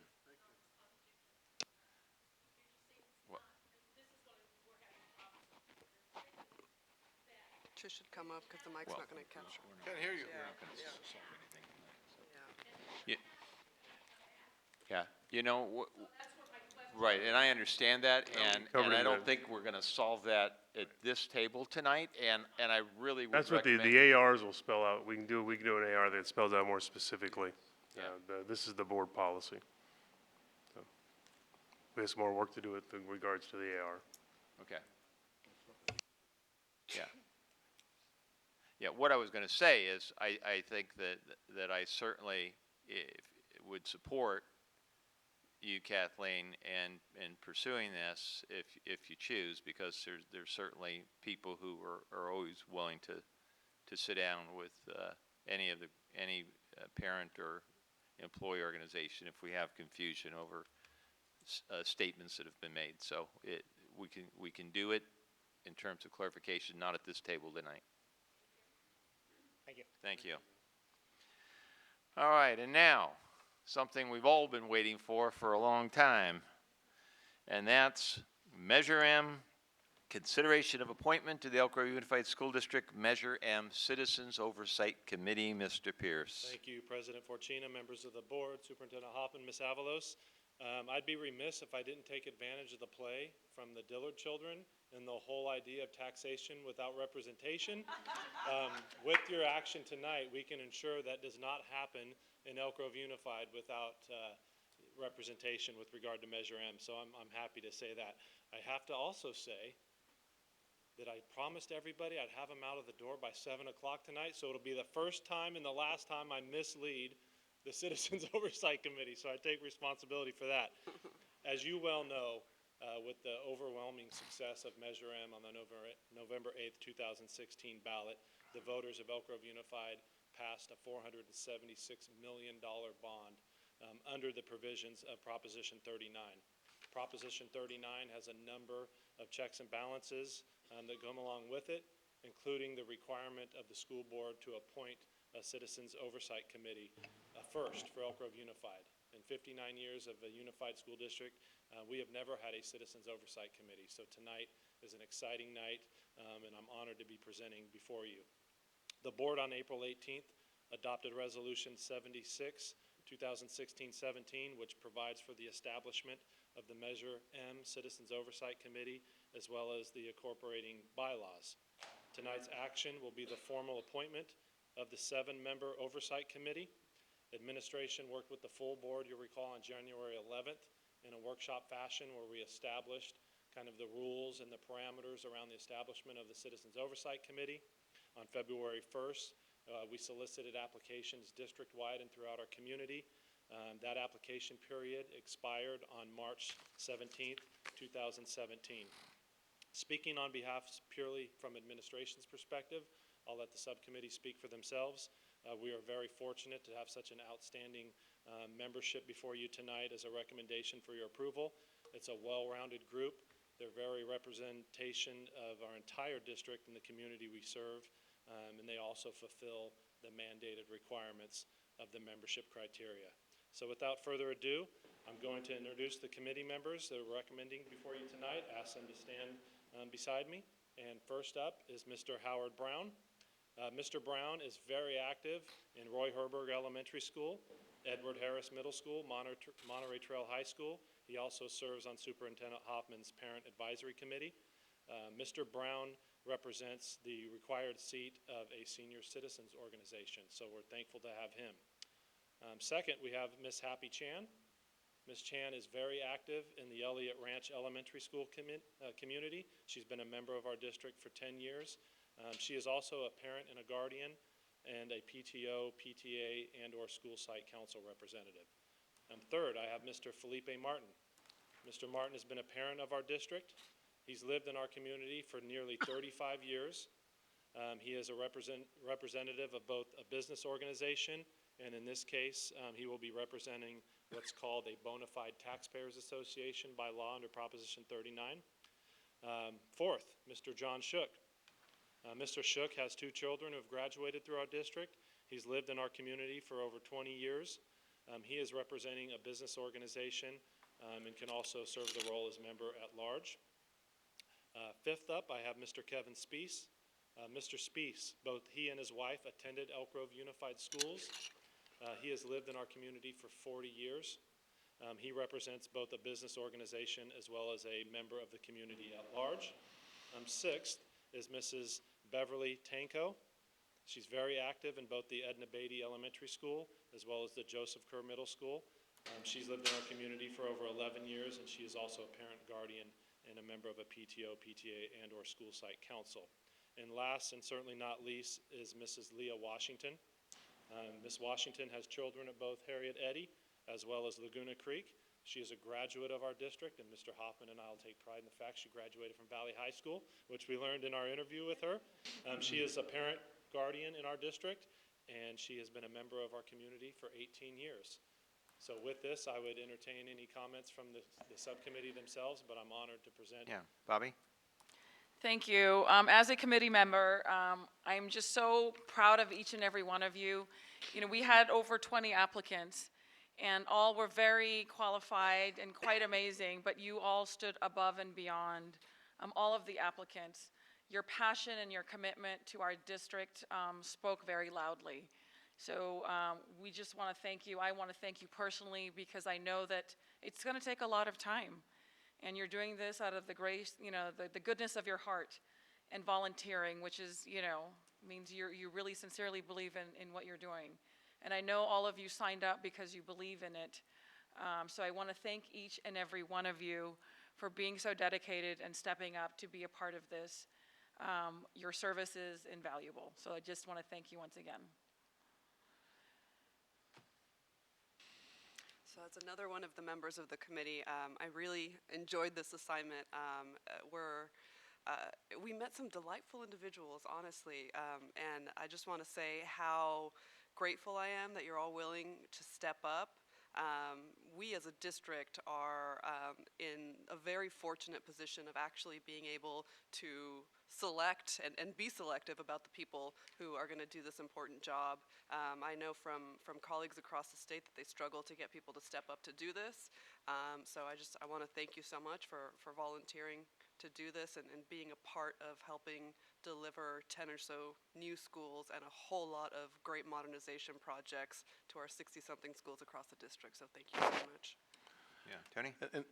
And then lastly, as a committee, if I may, I'd just like to comment that there's no question the 7 of you are connected to this district very sincerely with the children you had that passed through here. Some of you are still connected, some with smaller children. So there's no question in my mind when we selected the 7 of you that you're going to do a fantastic job for us. Thank you. Thank you, Chet. Tony? Thank you for stepping up to the plate like you have done at the local elementary, high school, and middle school. I like the diversity of you all and also all your experiences that I have heard that you have. And I think that you as a group will come around with some very good suggestions and decisions with this big budget. Thank you. All right, thank you. Any other comments? Mr. Fortina, can I just say one thing? I want to say I'm sorry that we did delay you a little bit. We moved you up on the agenda, but as important as this group is, it was critical that we had the public comment session happen before we did this to make sure there was an opportunity if anybody had anything to share. So that's why we did the adjustment that we did. So I appreciate your patience. I appreciate your patience and the amount of time and effort that you're going to put in to be on the committee, and I couldn't be prouder to have you be part of the team. So welcome. Thank you. Yeah, Beth? Thank you very much. I know a number of you, and you're very busy people, and I appreciate you taking the time to do this and support our school district. And I think our school district is such an important part of our city and what we have to offer as a city, and I think from what I know, you will value that as well, and I appreciate you helping improve our children's lives and helping our city as a whole. So I started on the Finance Committee. Careful where this will take you. Okay, I call for a motion to appoint the 7 members to the Measure M Citizens Oversight So moved. Committee. Moved by Ms. Allen, second by Mr. Perez. All in favor? Aye. Opposed? You're all approved. Thank you for Thank your you, thank volunteer you. time. Thank you. We have a lot of work to do. Oh, and Mr. President, if I may, there are a lot more women who apparently couldn't be here tonight, just for the benefit of those watching.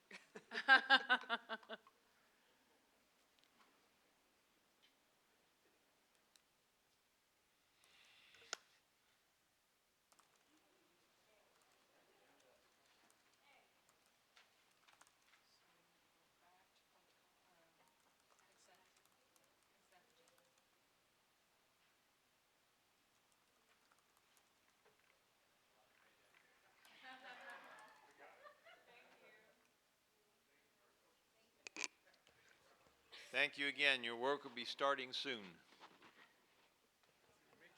So I'm not pulling this because of the... No. Okay, just making sure. Okay, next is consent agenda. It's an action item. Ms. Chavez Espinosa? Mr. President, I call for a motion to approve items 1 through 24 of the consent agenda. Oh, just kidding. You called for the motion. I'm kidding. I just read it off my cheat sheet. His cheat sheet. So I move approval of items 1 through 24 in the consent agenda. All in favor? Aye. Aye. Opposed? It's approved. Thank you. Sorry, I didn't mean to No usurp your role, problem. Mr. President. Well, you must be excited tonight. Mr. Cerruti? You're already up.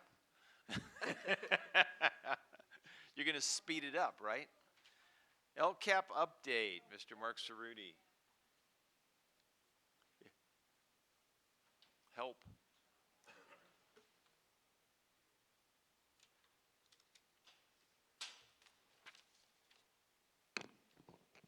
I'm just trying to keep the flow of the meeting going. Thank you, President Fortuna, members of the board, Superintendent Hoffman, and Ms. Avalos. I appreciate the opportunity to provide a brief LCAP update for you. We're deep into the developmental process, and we've actually, as it indicates, coordinating with SCOE. We've already begun sharing portions of the LCAP with SCOE. We maintain and continue to have a real positive relationship with them. And this is, it's an interesting time because while we have processes in place, the new template is requiring us to look at things a bit differently. And so it's going extremely well. We're aligning the site budget actions and processes with the district LCAP process. So just briefly, because as the board is aware, we have a new site budget model, and it's more than just the mathematics of how we're distributing money. There's trainings, literally the first training took place today with principals of our new title schools, and we've got 4 trainings that our principals of our new title schools will be participating in 3, and there's a crossover. Our new title principals have 1 unique training that they're engaging in. But there's so much alignment because just yesterday we finalized the new site LCAP template, and it closely mirrors the actual LCAP template itself. There's components of it, obviously our sites aren't creating 100-plus page documents, but it closely aligns with it, and so we're very, very excited about the online template, and again, to shout the praises of folks that are involved in that, everything from folks in tech services, and we had Shannon part of that, and Christina Keto, a variety of people who have looked at that, so that's going to be a real nice augmentation of our process, and we're on target with the completion timeline. So we're in good shape. And just lastly, just a few calendared events. We had a meeting on the 24th with the LCAP Consultation Committee, and an outcome of that meeting was twofold. We got continued good feedback in terms of our process, but it was also determined that committee could be discontinued. So, Superintendent Hoffman said with a bit of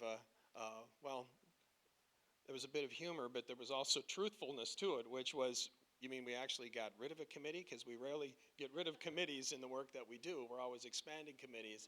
But it's not to say that we won't maintain an eye on our process. It simply means that we're far enough along into the process that we've got monitoring processes and procedures in place to continuously improve how we're both engaging our stakeholders and also the overall development process. We have, on May 11th, I'll be working with Ms. Lowry and Ms. Larson with our DAC and DLAC groups, and this is the formal meeting that we have to go over and review what's going into our LCAP and get questions, and we formally take those questions and respond in writing per statutory requirement. And then in June, we'll have the public hearing and board approval, and then we'll be sending it off to SCOE. And so we're in good shape, and just wanted to inform the board of that. And that's it. Thank you. Thank you. Questions? Good stuff. Chat? Yeah, I have questions. On the first slide, on the aligning site budget action with the district LCAP. Will you be coming out a little bit more clarity on that? You mentioned about Title Is and the workshops, and I'm still a little fuzzy in that Sure. area. So the site budget model, the new site budget model that we have, we've expanded title schools, and also every single one of our schools, and this is unique. Every single one of our schools in the district has supplemental concentration funds that they actually have as discretionary funds. We had certain things and programs and services that the district provided that were supplemental or concentrated funded programs that reached all schools, summer school and expanded learning, for example, but sites didn't necessarily have discretionary money that they had available to them to make decisions how they were going to use them. And so as a result of that, all of those schools were literally going through training so that every one of our principals has an understanding of what meets supplemental concentration spending criteria. So you may not have the page-by-page understanding of the LCAP like some of us who live in that thing, but the last section of the LCAP is, in our district's LCAP, is the section that garners the most attention by public advocates and folks, for example, who are looking to see, so exactly how are supplemental concentration monies spent and how much did you spend? And we do something that's very different than most districts across the state, and actually what we're doing is being modeled as an example. The county has done it multiple times.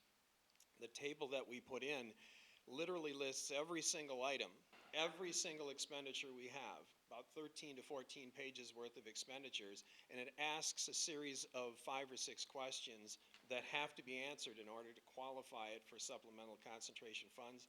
That's what we're doing with our principals. And so we're making sure that our principals understand. We're also going through the training with our principals to understand the actual site planning template that they have to fill out, because every expenditure is aligned to goals. They have to come up with and be able to explain and have an understanding of how all those actions and services are going to be measured for effectiveness. So as a result, we're also training every one of them in the decision-making model. Some of them have had some training, but we're going to be universally providing training for our principals, because what the LCAP is, what the state moved toward with the new LCAP model, is they define it as a local, state, and federal accountability and continuous improvement process. And we're actually training every one of our principals in a specific research-based continuous improvement methodology. And so that's the connection. And literally in the training, we're pointing to them and saying they can see explicitly the connections from their site process to the district's process. I guess my worry or my concern a little bit is the compliance aspect of it and the training. Are we truly, we're going to do the right thing behind the LCAP, and the site funding with the district funding? Well, of course, I don't know if it's a risk, but as soon as you decentralize more, we're not a small district with 4 schools that we'd have to keep an eye on. There's 60, 65, soon to be 67 places. But a couple of things, and that is, Cabinet has a clear understanding of well, maybe I'd back up for just a second. The actual training specific to supplemental concentration, our CFO and I are the ones doing that training. So it doesn't mean, hey, don't worry, Shannon and I have this covered, but we're doing it for a reason, because we want to make sure that they understand, all of our principals understand. And the good news is, and shouldn't be a surprise, they're very eager to understand. And they do understand the necessary and the need for the connection between the site LCAP process and the district process. But the other is, if I've got X number of dollars to spend, I could do 125 different things. So what do I do? That's the decision-making model. That's the process we do to have them go through and understand, for example, how to conduct effective cause analysis, which gets at, if we want our kids to be, if we're targeting literacy, for example, what are the causes for the gaps in our literacy achievement? And then you're targeting your intervention to specific causes. So it's a very systematic methodology that we're going through. And then we're also going to be monitoring those plans and assisting our sites in decision-making. Okay. I look forward, as we move forward, that you'll keep us abreast of that. And we will certainly do that. Okay, thank you. Crystal? I just had a comment. Being a member of the committee, I just wanted to thank you for the opportunity to serve on that committee and all the work that you do regarding the LCAP and gathering all the feedback and support. And I know you're very humble in regards to the feedback collection and analysis, but that separates our district out sometimes when other districts are looking for models of the feedback and the committees. Again, I look at, you provided a outline and timeline of when certain meetings will be taking place, and you also gave the subcommittee the PowerPoint with further information and exploration. So again, I feel that all those compiled data, again, is driven all of the decisions that are being made in regards to the LCAP and the funding. So again, I just wanted to thank you and appreciate all the support you've given during this time. Thank you, ma'am. And it always makes there's a huge impact on any committee, and we know all of you board members are on a variety of committees, but to reciprocate that, because to have board representation and consistent representation on that committee made a huge impact on the seriousness by which we were taking this. So thank you. Thank you. Ask a few questions. So you mentioned that we're expanding title schools, Yes, sir. Title I? Title Ones, or and how many of those are we actually expanding? We will have 27 this coming year. And we had prior to that We currently have 17. 17 to 27. Within those schools, they generate X amount of supplemental concentration money. Will 100% of the concentration supplemental funds go directly back to those schools? Well, we don't necessarily, I'd have to look at our CFO in terms of if you look at Site X and the number of dollars that they generate.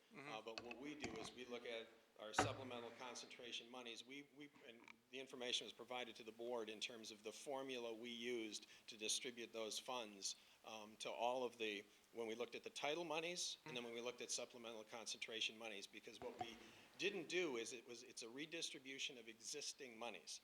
There wasn't necessarily an increase in those monies. We took the existing monies and redistributed those monies, and there was a formula that was put together that distributes those funds. The question was, will 100% of the money that schools generate go back to those schools? Mr. Perez, the individual schools don't generate the funds. That was how the original weighted student formula was put in place, was recommended, was that it was going to be by individual school site. What they went to was district numbers. So that's why you look at our schools with the 58% down to 56% of our unduplicated kids. We get paid on the 56% of kids, even though we have schools that have 80, 90% or more. Those schools don't generate additional dollars as a result of that. We get the dollars based on our average across the entire district. And that's one of the things that does make the whole piece more challenging, but the funds aren't generated in that manner. That's just not how they're done. Well, it's my understanding, if you're socially economic disadvantage, you create monies for that school. If you're English language learner, you create funds for that school. If you At the district level. if you have a foster youth, you generate money for that school, and that's the extra money that Prop 30 local control funding formula was intent to do. Give more monies to those children in those schools of poverty, Title I's.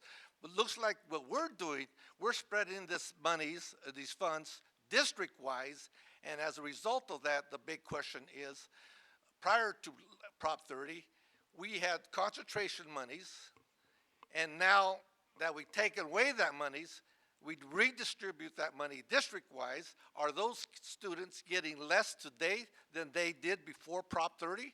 That's the big question that I have always wondered, and people in the community wonder. No, That's what's happening Mr. Perez. in the Long Beach Unified School District. And like you said, It's not public happening here. advocates. It's not happening here. Yes. Public Advocates has been here. Yes, We've I had the understand that. conversations, and they understand what we're doing. Right. So the piece I want to make sure we're clear about, Right, the way the redistribution has been done right. is we have free and reduced kids, English language learners, and foster youth at every one of our schools. Yes. Now, in this new model, the dollars are going to follow the kids wherever they are. Well, I agree with that. Even if they're at a school that has a relatively small number, they're still going to have dollars available to them to be able to help those, where that hasn't been the case in the past. Where we have the greatest concentration of students, those schools have the overwhelming majority of the funds. And the information that we sent out in the BC clearly articulated the thousands and thousands and thousands, in some cases hundreds of thousands of dollars that go to our schools that have the greatest need. But now, every single kid, unduplicated, and Elk Grove Unified counts in the new system. Right. It's I agree with phenomenal. that, but It's a phenomenal set of work done by a set of professionals dedicated to meeting the needs of kids. And I guarantee there's going to be districts that follow suit, because this process is significantly better than what we had in place before, and we were really good before. Okay, and the other question I had, we see federal dollars, but we don't use that federal Title I district-wide. We can't, correct? Those dollars go to our Title I schools. Now, we Correct. expanded Yes. our definition of Title I schools Right. to include more schools. So what, like I said, I'm very concerned that organizations like Public Advocates come and audit us and look at our books and finding out that our funds are misused. Public So that's- Advocates is using Yeah. our Chapter 3 as a model Yes. across the state. Yes. Public Advocates came, Yeah. asked questions, we met with them, we explained it, we learned a couple of things, they learned a few things, and in the end, the model we have in place in our LCAP, they're asking other districts to do the same thing. That's right. That's right. And there's also other issues that the community advocates, like Public Advocates, are concerned about, is that, like I mentioned earlier, that if they generate that monies, that money should go back to those schools. That's all. That's simple as that. Our dollars are going back to every school that has those kids. Every kid now counts. Okay, since you said that, I would like to see a report of that, which every principal gets, how much they generate, and how much that in turn goes back to those schools. I'll give you the BC number because we just sent that out to you. Thank you. And I can tell you, just in terms of public advocates, we're engaged in that through CSBA Delegate Assembly, as well as CSBA, our LCFF Collaborative Working Group. Public advocates are invited and participate in the process. So we are at the table, and we are a model in that. Nancy? I want to thank you, Mr. Cerruti, for leading this process. It is very exciting. We've had to push back sometimes against the so-called Dollars to Collars initiative because, and frankly, our rationale sounds bureaucratic, so I think you really are to be commended for overcoming a lot of those reasons that we couldn't have special funds like Title I follow the student. So it's very exciting that now our Title I kids will be receiving the full benefits of that program, even if they're not at a Title I school. So thank you so much for that. Other comments? Thank you, Mark. It's always a pleasure. All right, student wellness update. Mark again. It's the Mark Cerruti Show.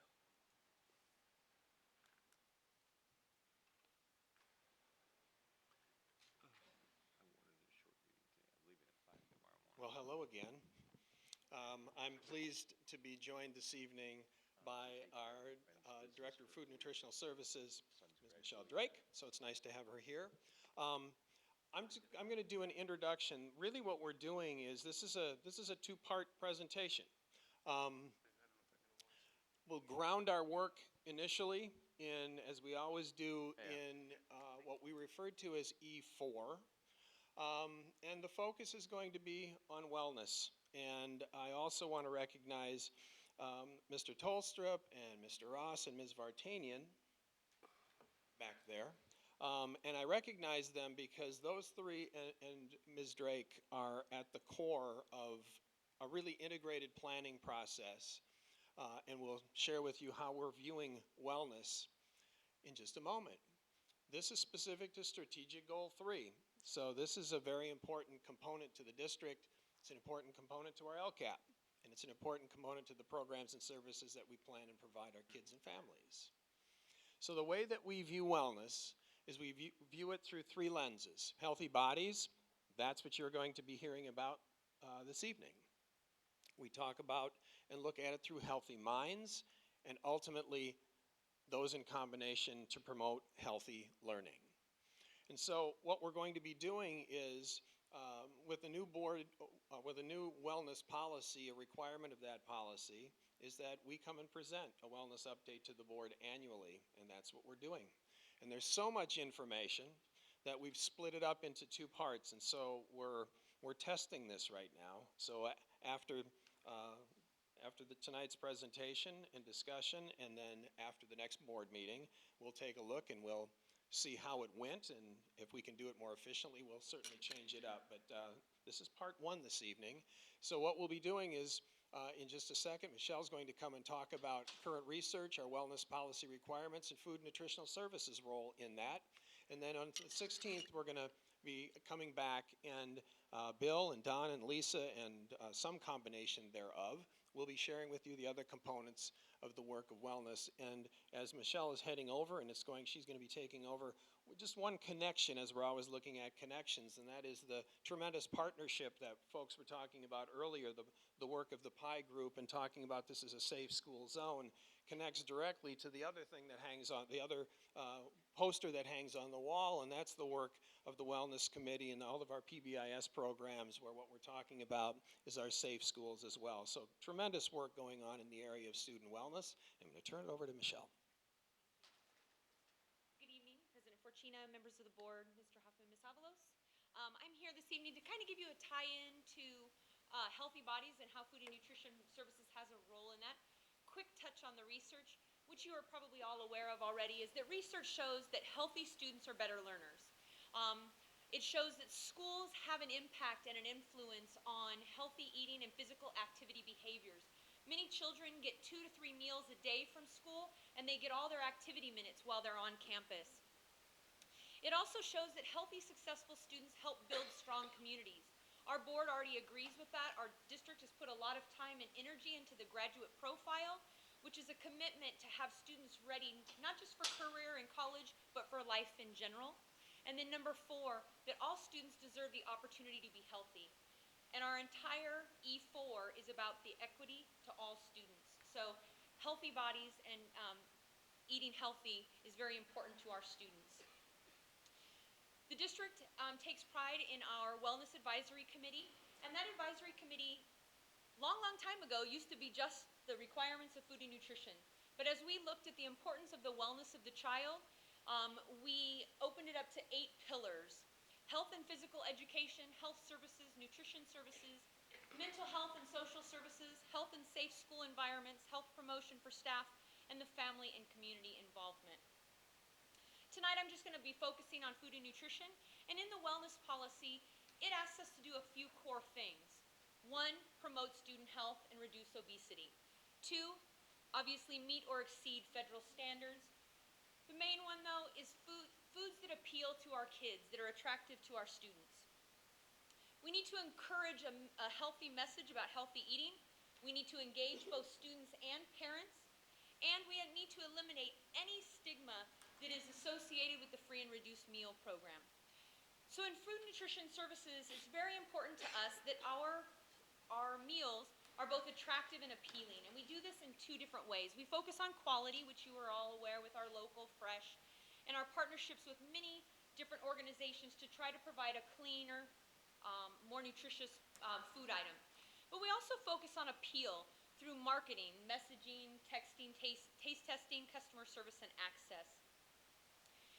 We have tried to create a branding or a marketing to get children to correlate healthy eating along with local foods. So I can tell a lot of people, wow, we do a whole lot of local foods. But when I can make some marketing that may tie in, and the marketing that's up here where it says we purchased 80,000 pounds of local carrots last year, which is true.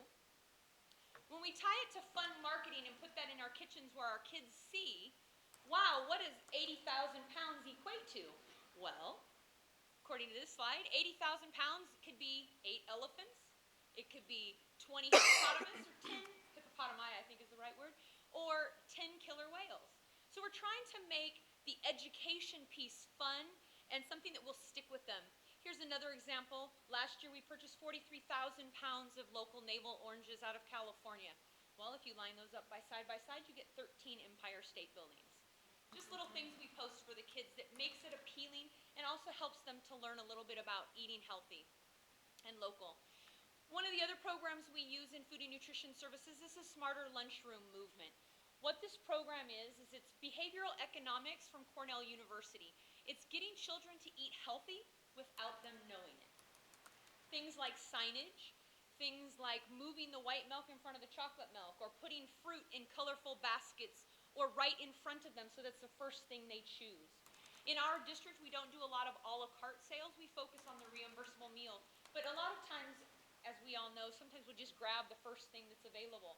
So we put the healthier, better options right in front of them.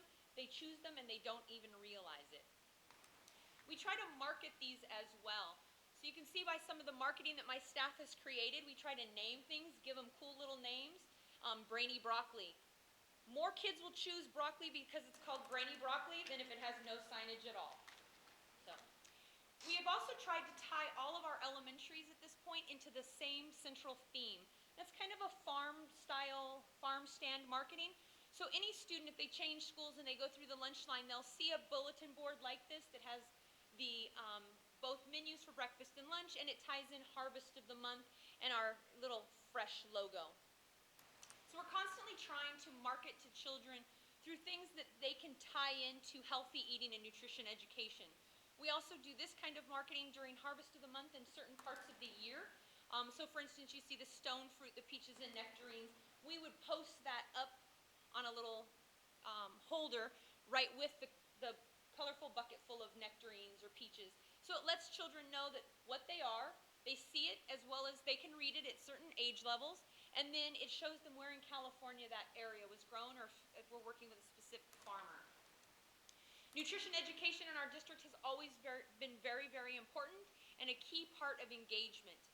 We have 541 teachers that were in service to be SHAPE teachers for 16-17. And if you're a SHAPE teacher, what that means is that you're incorporating nutrition education into your core curriculum. So 540 elementary teachers doing this on their own behalf is pretty impressive. One of our biggest nutrition education programs is our Harvest of the Month. And I know you are all well aware of Harvest of the Month, but I just wanted to share what the outreach of that is. Every month we provide a fruit or vegetable kit into 800 classes, 9 months of the year. And that reaches about 20,000 students every month.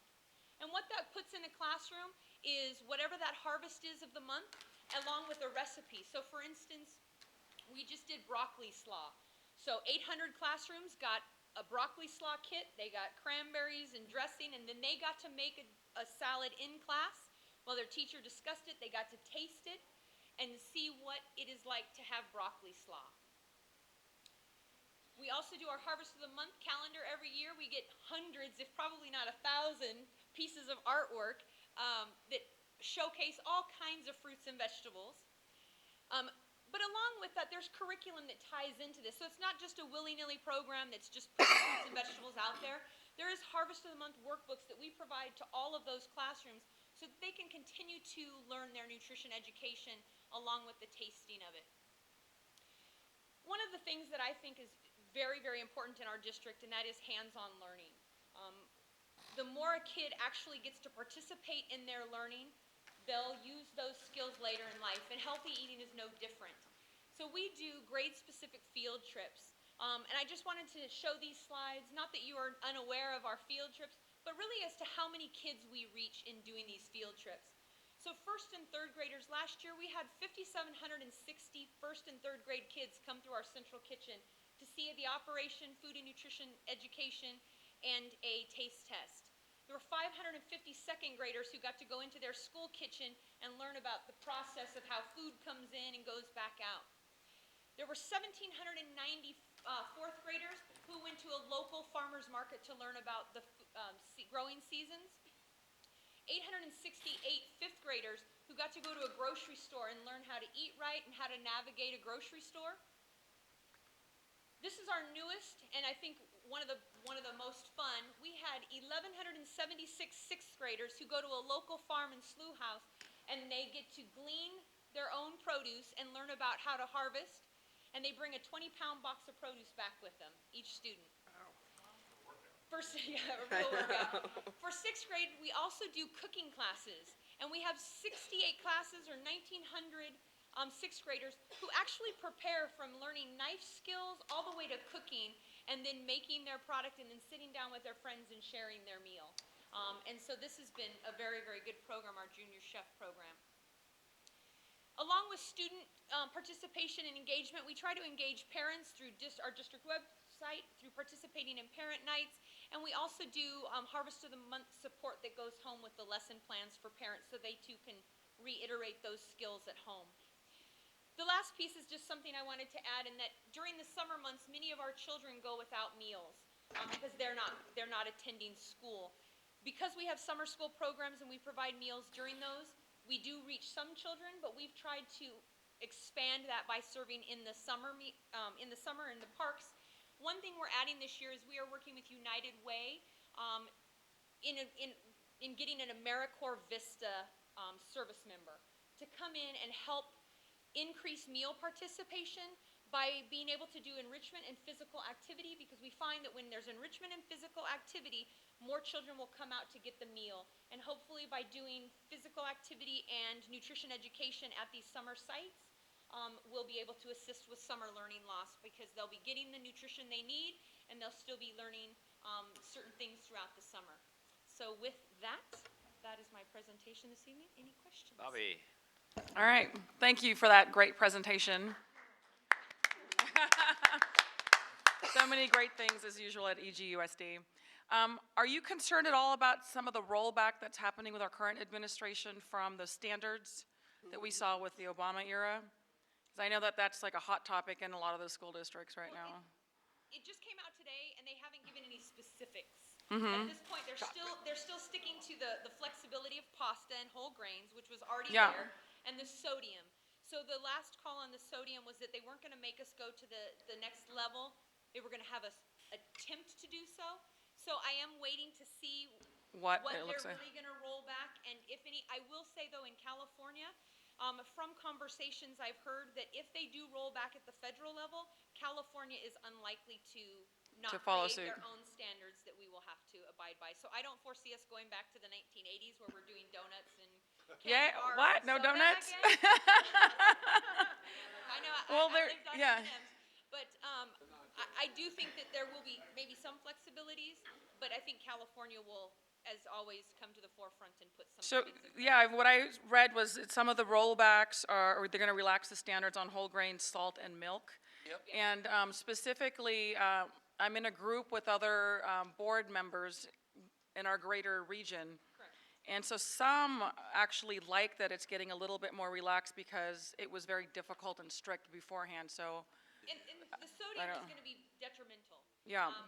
At least we believe it was going to be detrimental because it puts sodium levels at almost heart patient type diets. Kids won't eat And the food. our children aren't Had that problem. accustomed to eating low sodium foods, and then we have low fat foods, and then the taste profile goes out the door. And Yeah. So it's hard to market to children when the food doesn't taste like Tastes what they're like accustomed to. Yes. So that one we already thought was going to be problematic. The grain, we don't seem to have, here in Elk Grove, don't seem to have as many problems with the grain. I mean, yes, pizza is not everybody's favorite when it's a whole grain crust, but we don't seem It's to have pizza. That's a big popular one, but, That's true. there are things like whole grain pasta and stuff we've been able to get the students to enjoy, but whereas other states and They places won't. have had issues. The milk is new, I'll have to look at that, but I'm guessing what the milk is that you won't have to offer, we currently have to offer 2 types of milk at every meal service, and I'm guessing they'll roll back that we don't have to offer. Yeah, you can offer flavored milk or something along those lines, I think. So, yeah, I mean, on the bottom line, it's finding that balance between something that's nutritional but also appealing, because the last thing you want is all this amazing nutritional food, but it all ends up in the garbage. Correct. So, thank you. Okay, Nancy. Well, thank you for asking one of my questions. I actually just sent an email about it with some more detailed questions about it, but they're actually, so beyond the nutrition consequences and having to throw away a lot of milk that we have to give kids, that they have to take, even if they don't want it, it also impairs our ability to meet our waste reduction goals, which I know you're very much involved in, so good news all around.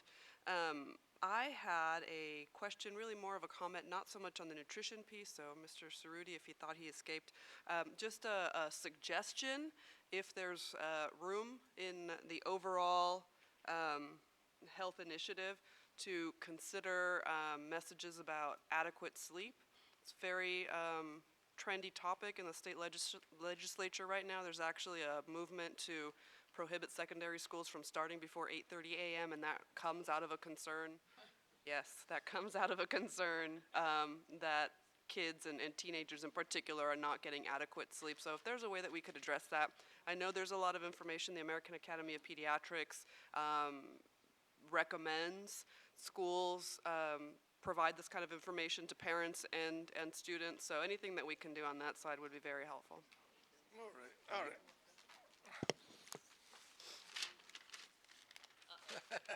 Here's the article. What article is that? Sacramento Bee. Okay. In the nation, looser nutrition rules for lunches send chocolate milk back to schools. And the report is 1,665 pages. Yes, we Yeah. have chocolate already. Yeah, okay. And it says that chocolate milk is coming back on the school lunch menu. Maybe that's So Sac are City? white bread and saltier foods. Chocolate milk was an issue, not necessarily a requirement that you couldn't serve it. You just had to have a non-fat flavored milk. The issue there is a lot of school districts chose on their own to Right. take chocolate milk out. Here in our district, the sugar count in the white milk and the chocolate milk is almost identical. I want to say they're only off by 1 gram. Therefore, for us, it made sense to continue to keep the chocolate milk so that we could get children to actually consume it. When you take chocolate milk off the menu, children will stop drinking milk completely. So it's more important for them to get the calcium. So we've always had the flavored milks. We did not feel that was, that we felt it was more of a detriment than it was a positive. So we've always had the chocolate milk. So you have 1,665 pages to read in that report. No, In all size 6 font. Yeah, get it Thank you tonight. very much, very informative. Keep up the good work. I would just like to thank you again for the detailed report, and also I like the inclusiveness in your presentation about regarding the summer meals, because that's an important time, a critical time where the students are out of school or what the case may be, and we still want to encourage them to maintain a healthy lifestyle that's nutritional for themselves and even their entire family. So thank you for the presentation. Chet? Michelle, great report. Always love hearing you. Thank you very much. I had a child in the Harvest Group. I have 3 in the same grade, and just one was, and believe me, there was a roar. So it's beloved by students, and we have cooked some of that. I think the AmeriCorps is an amazing idea, and I can totally, now I sound like a teenager. So I can understand how children are more comfortable coming to do an activity and then eat rather than just showing up to eat. Plus, they're probably stuck at home, maybe not doing things. So I just think it has so many positive effects for our children in the summer. So thank you so much for working on that. I have one more question. Yeah. Presently, we have, how many high schools have community, what do you call them? Farmers markets? The schools?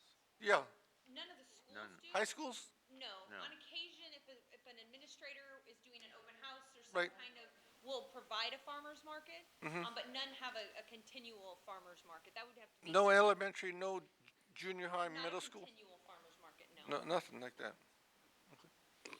Okay, Michelle, thank you. You know, you're known by your passion for wellness, but specifically for nutrition. And I don't say this too often to people. It's like, you're where you belong, and we're fortunate to have you there. Thank you. Thank you. Thank you, Mark. All right, bargaining units. I was so fast with my pen, I had put an X through your topic. Do bargaining units have a report tonight? No. I'm seeing X's out there. Thank you. Okay, no public hearing. Adjustment to school facilities fees, developer fees. Rob Pierce. Thank you, President Fortuna, and I just have to echo Ms. Drake's work. She's wonderful to have working for me, and she just does a magnificent job each and every day, very passionate. So with this, I will bring this forward to you as a discussion item. It will be back before the board on May 16th for action. So I'll briefly just touch on a couple of key features for you tonight. This is an annual item that the board considers each year, roughly about June, depending on the timeline. The statute that calls for a school facility needs analysis allows that to only be valid for 1 year, hence the fact that it comes back before you annually. The draft document that's before you now has been published since March 31st. It's been shared in any number of forums, including all the local planning and building jurisdictions, directly with the North State Building Industry Association, and also with multiple third parties that are on record as requesting the document. So as you know, school districts are authorized under Education Code as well as Government Code to levy a fee on new residential as well as commercial and industrial development. The Leroy F. Green School Facilities Act of 1998 allows school districts to charge above and beyond what I call the floor or the level 1 fee in order to trigger a level 2 fee if certain conditions are met. The school facility needs analysis is prescribed by law. It's a calculation with the understanding and logic that the school facility needs analysis determines, based on state standards, what 50% of the costs to build a school for new students associated with growth is. The logic being that the state would then fund the remaining 50% of the project. We know that's not necessarily the full cost of projects, and thankfully we have Measure A that allows us to subsidize our costs. So cutting right to the chase, the SFNA that's before you tonight and later for action entails an 8% increase to your current fee. So your fee would go from $5.01, or excuse me, yeah, to $5 and 43 cents. That's correct. So you would be increasing your fee to $5.43. I can tell you we've had a couple of questions from representatives of the North State Building Industry Association. We've sat down with them and their clients, shared the information. My understanding right now is that they understand it. Obviously not their favorite thing in the world, but what I will tell you is because it's a state-driven formula, the key factors that are leaning towards an increase this year are completely out of our control. We do have a good reputation in the industry of not manipulating those numbers and letting it play out. That's shown in your historical fee. In the last 10 years, you've actually declined your fee 3 occasions. It stayed the same or roughly the same at 1 penny more on 1 occasion. It has increased on 6 occasions. The triggers for the fee increase under this SFNA are simply put site development costs, or I should say state allowable site development costs of your 2 new elementary schools, Robert McGarvey and Zender Ranch, which are real numbers based on bids. Also increased site costs, so site acquisition costs are driving that factor. The average size of the homes in the last 5 years has actually declined, and I could talk to you a little bit about why that would increase the fee, but that's also a component that's leaning towards an increase in the fee. So again, these are things that are outside of our control. They're derived as a result of the formula, and I will be back before you on May 16th where you will hold a public hearing The public comment period actually closes on that day, and then I would ask that you adopt the SFNA and the associated resolution, which will trigger the fee for the coming year. So with that, I'd be happy to answer any questions. I do want to thank Kim Williams and the Facility and Planning Department, who does a lot of the work behind this study, and she takes her work very seriously. Okay, thank you. Beth, questions? Chet? No. Nancy? Tony? It's on. I looked at this page quite a few times, and this is not for modernization of spending or assessments, right? So the fees are paid only for new Right. residential construction, commercial and industrial construction. Is that your question, of what triggers the fee or how we can spend the fee? Or how we spend it. So we can only spend it by law on new construction associated with growth. And we bring an annual report before the board to account for how those dollars are spent in the current and prior fiscal years as well. So I was looking at B5 a little earlier today again, Appendix B5, and I was wondering how come we don't add pre-K facilities in these new schools? Like, you know, we only deal So you're on Appendix B5?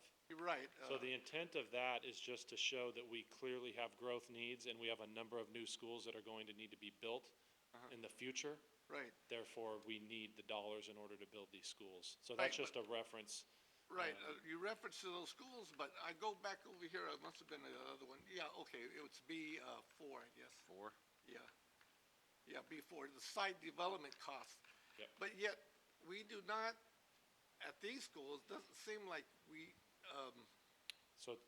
have a component of pre-K facilities or rooms for early childhood development classes. And Is that true? What I can tell you, it won't help your frustration. Right. And that is that we share your frustration. This is all a state-driven formula through the Office of Public School Construction, both eligibility and construction costs. There are no pre-K grants to build new schools or new classroom for pre-K students. Therefore, it's not an allowable cost in the formula. It's not? It's not. You can only ask for grants from kindergarten through 12th grade and for special ed need students, but not for pre-K. No, I mean, this is for the actual development of new schools, correct? Correct. Right. So can't we tax them on for pre-K classrooms? By Yeah, law, we do it for like K to, no? No. By law, we Not- cannot. By because law, we can't. We can't, and it's a frustration that the entire industry So shares this with trend you. that the legislators are doing, they want us or school districts throughout California to implement pre-K classrooms, but yet, and I have conversations with them, Right. but yet they, like we have, and, you know, we've talked also, but yet, under this particular arena or funding, So in our student generation rate even, it gets even deeper than your question. Right. We're not allowed to even forecast those students in this study by law. oh, I see. But on a state level, you're absolutely right. There is this, when they're asking us to house pre-K students, there is no facility money currently offered for that. There are So- some grants in very rare circumstances, Right, but not generally speaking. So it's one of the things we do when we talk with our legislators, and they're talking about early ed, and we're supporters of early ed. We need the ADA to go along with it, and there's some work along those lines with our 3-year-old ASD special needs students who we currently serve but don't get funded for. And then if you also want us to serve these students, the facility dollars have to come along with it. You can't give us the mandate and then not give us the dollars to be able to do the work. So we carry that message constantly. Okay, great. And, you know, I heard that also speak on the California School Board Association Lobby Day too. And, but you're saying that this is the issue also regarding that, try to get funds, the way this law or this is written? Yeah, what I can tell you is if for example, we tried to build into this pre-K costs of housing those students, you would have an appeal thrown at you that would be 100% successful at the legal level. So we simply cannot include that in the study as a nexus for deriving a fee. It's unfortunate. You said builders would not support it? Builders would have to pay more money. Yeah, I don't understand that. Something that we're not allowed to charge them for. So, and then another thing that you was sound interesting to me, that they're building smaller schools. I mean, they're building smaller houses. So Yeah. that's just a trend based on the market, which dictates that. If, assuming the student generation rate stays the same in the study, meaning X amount of students are generated from every home, the smaller the homes become, the higher the fee goes up because the cost of the school stays the same. Right. It's just a mathematical formula. Gee. So what committee would that be? That would regulate this particular, would that be appropriations committee? It would take a bill to Bill, amend an the act- law in order for those things that you're talking about. And I can assure you, this has been in place since 1998. There's pros and cons with it, top to bottom. I would say the same development community that also supported Proposition 51 would have a lot to say about that. But nonetheless, it's a real cost to the district that I think the state as a whole needs to take up. Thank you. Okay. Excellent report. Crystal, you have any questions? Bobby? I have none, thank you. Thank you. We will, as Rob says, this item is going to be brought back to the board for public hearing and adoption at the May 16th regular meeting of the Board of Education. All right, action item 2017-2018 Butte County Office of Education Migrant Education District Service Agreement. Mr. Cerruti.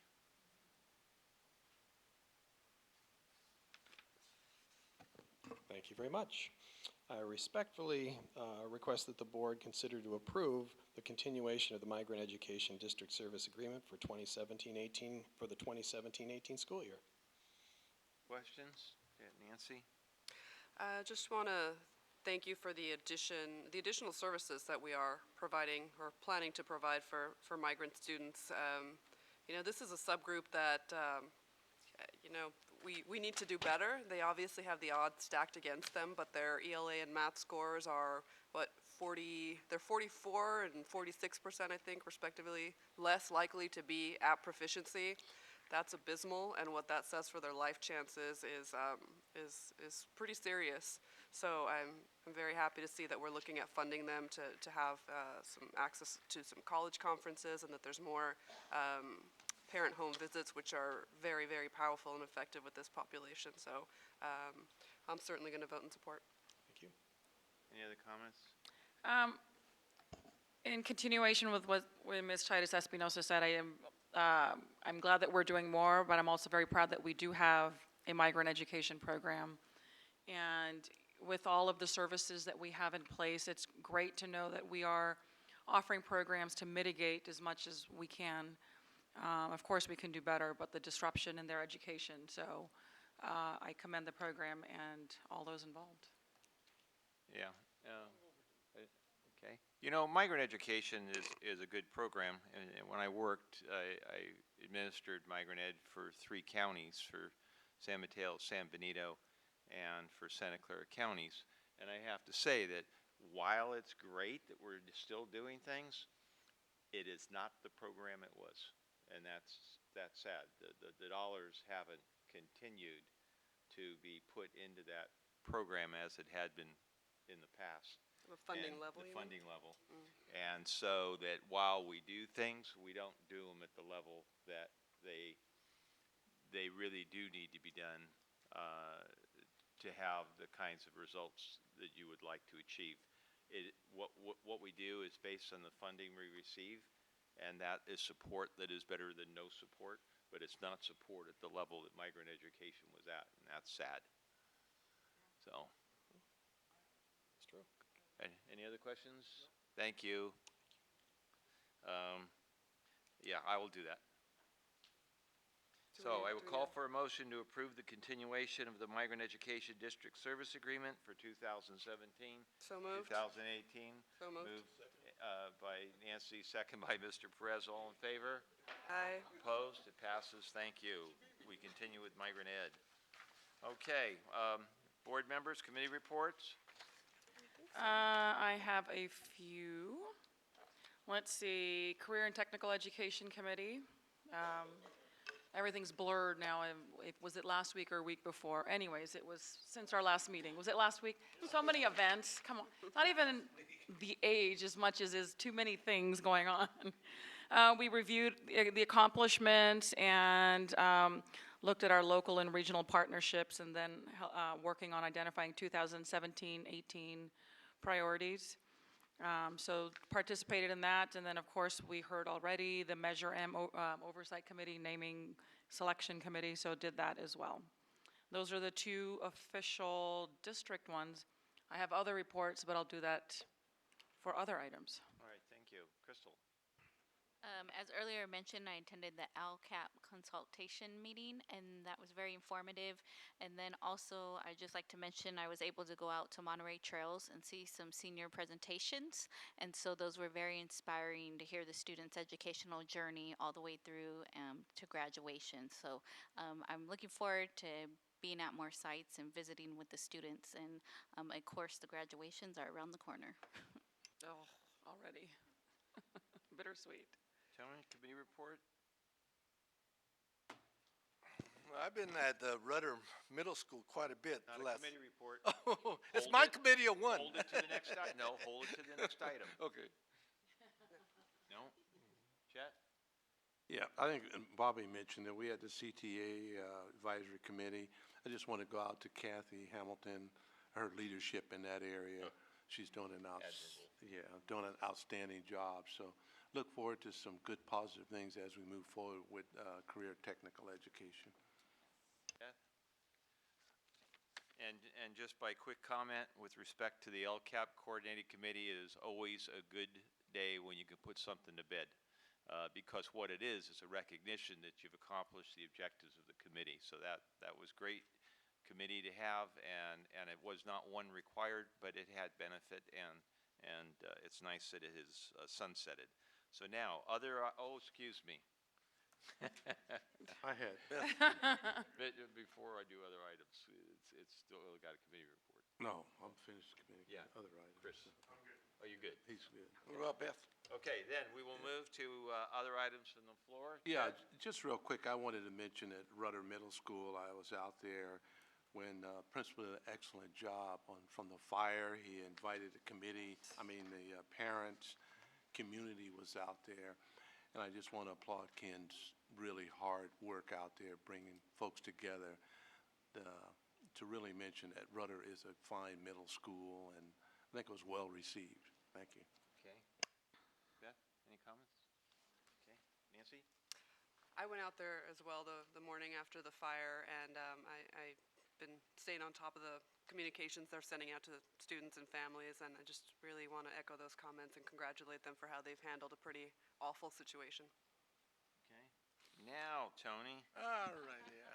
Well, I was there after the fire. No, maybe right after, after the 6 o'clock news. And thank you, Communications Department, for doing an excellent job with the community and intellectualizing and informing them about the issues that they still have to go to school. It just so happened that when it did happen, that within a day or two, we had the spring break, and that helped out a lot. I mean, within the construction crew, and I want to say that Superintendent Hoffman and Robert over here, Robert Pierce, our facility manager, director, did an excellent job on the what's the word, remediation of the fire? Or how you identify that? Oh yeah, Yeah, I mean, a great deal of work. I mean, the first piece was making sure we got the kids back in the classrooms, and that was a great deal of work. That was Mrs. Penna as well, in working with the site staff and making sure that as good as possible, science instruction's going on, in school's going on, the work in the actual building itself that was burned, that work has already begun, and plans are underway of making sure we get that building back into use. I don't know the exact timeline, that'll be down the road, but for next year is the goal for that. So a lot of work to do, ton of work has been done so far, and great team effort for sure. Right, and the staff there are very appreciative of our district office and all the support that you did and continue to do. And so I was thinking, you know, the school climate is kind of an issue there. I see it as an issue. So I was wondering if we could possibly explore some other activities and give more support with those students, maybe activity after school programs or more maybe cultural enrichment. They're doing a little bit of that, but yet, you know, they just need a little bit more. We just secured, I don't know, Mark, if you want to go into the exact details real quick, we just secured $2+ million for our middle schools, our highest need middle schools, with a federal after schools grant, highly competitive, and we did a phenomenal job. So that work is on the way. So really excited about that. And one other piece, just as an example, after we get done tonight, we'll all go home and sleep, and we'll be at Rudder tomorrow at 7 a.m. for a presentation of a $25,000 contribution to Rudder Middle School, and it's coming from the community support, and it's designed for things that insurance won't replace in the classrooms. So phenomenal opportunities. We'll be there. A team of us will be there to say thank you and accept that check with the principal tomorrow. Well, thank you. I'm glad you brought that up. That makes me happy. Crystal? Bobby?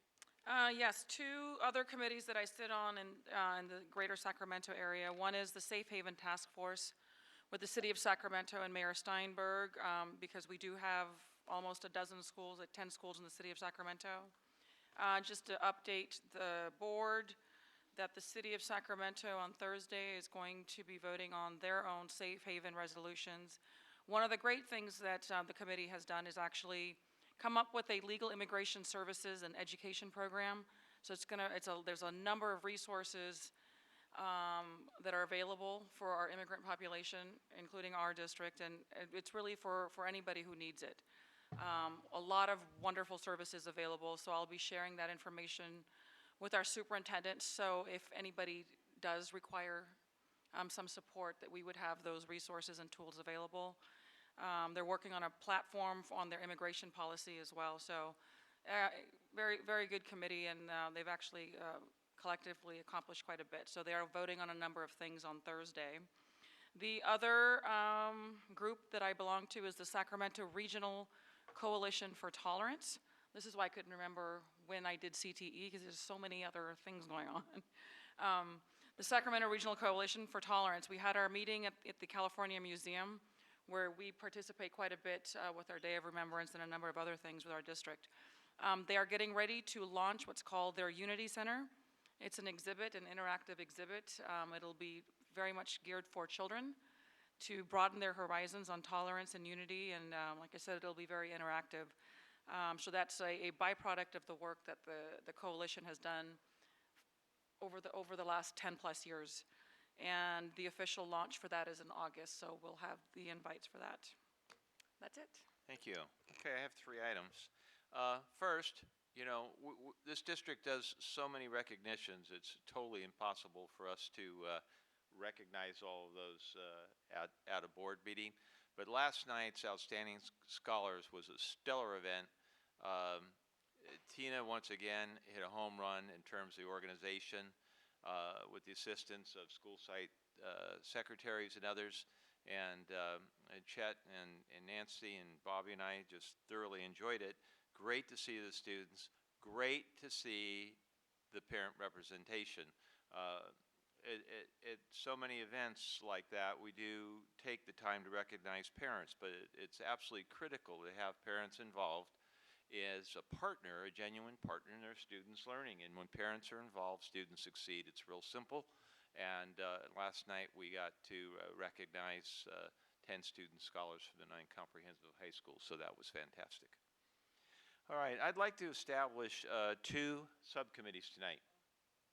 And I would like you to listen to both of those committees before you volunteer which committee you would like to be on.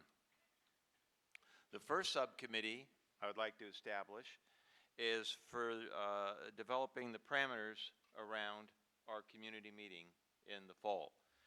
It might sound trite, but October is around the corner. It will be here before you realize it, and we need to sit down and talk about what it is we'd like to accomplish.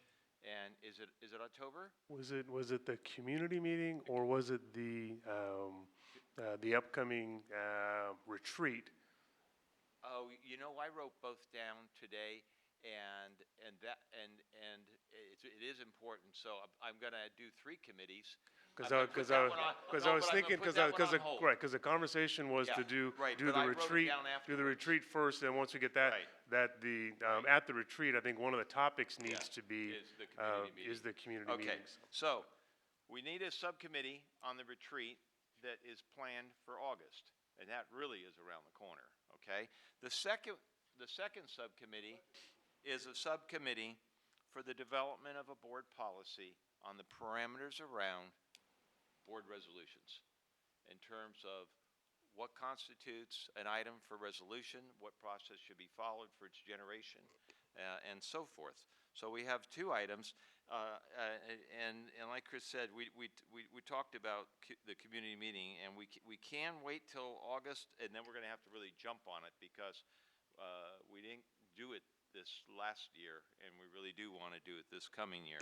So we have 2 subcommittees proposed, one for the retreat, what that is going to look like, and it's a day and a half basically right now is what it's scheduled for, and for the development of parameters around a board policy on the development of resolutions. Can I ask a question? Yes. So question on the second one, to superintendent or whoever can answer. Is there a model policy on production of board resolutions? I'm not actually aware of a board policy. Many boards have developed a set of criteria that they use, or so I don't know if it would be technically a board policy, but an agreed upon protocol by which the board functions with regards to resolutions. So that those do exist. Okay. Yeah, there's no guidance right now, and procedurally ensuring certainly that those established and identified activities are indeed recognized by resolution. Zonte does a good job, and as well as Cabinet, in terms of trying to stay on top of that. But as a board, we really should examine that and just look at the whole concept of what should come forward as a board resolution and how that process should occur. So, follow-up question.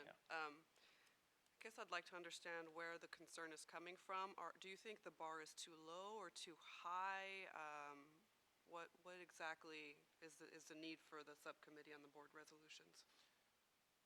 The need would be the fact that quite simply, I suppose, is that there has never been one, and there have been concerns over time with the appropriateness of some resolutions coming forward. So to have the process defined such that people understand the what and the how just is an issue of clarity.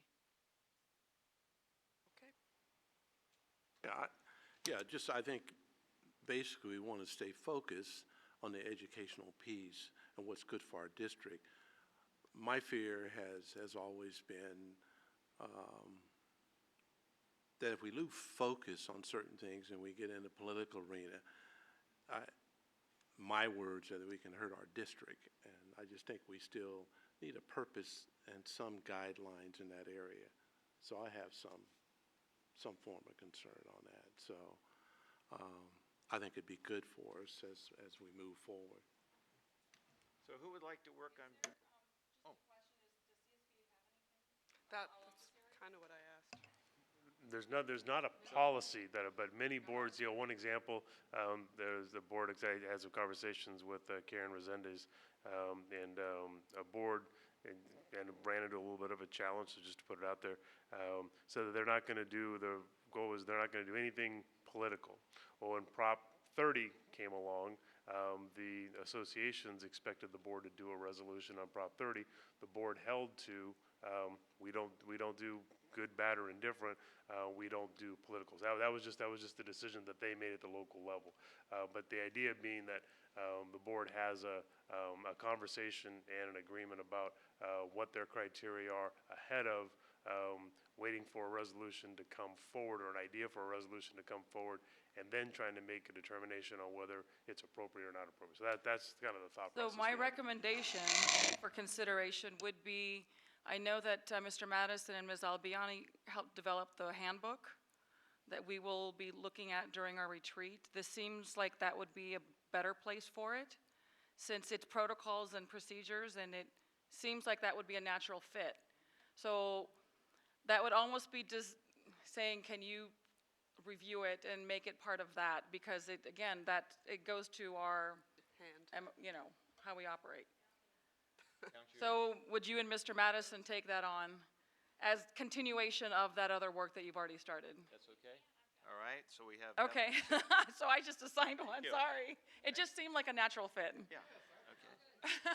All right, board retreat. I can Nancy. help. All right, you got people here. Crystal. I'm not volunteering.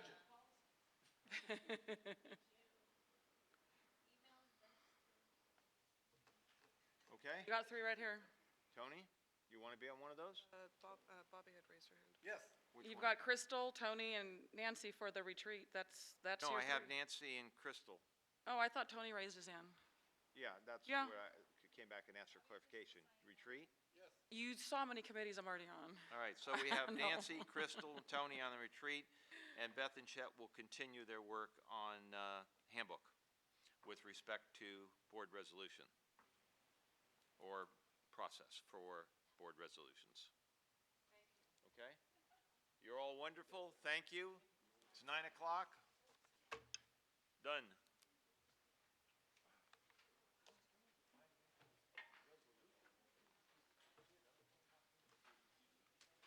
Nancy.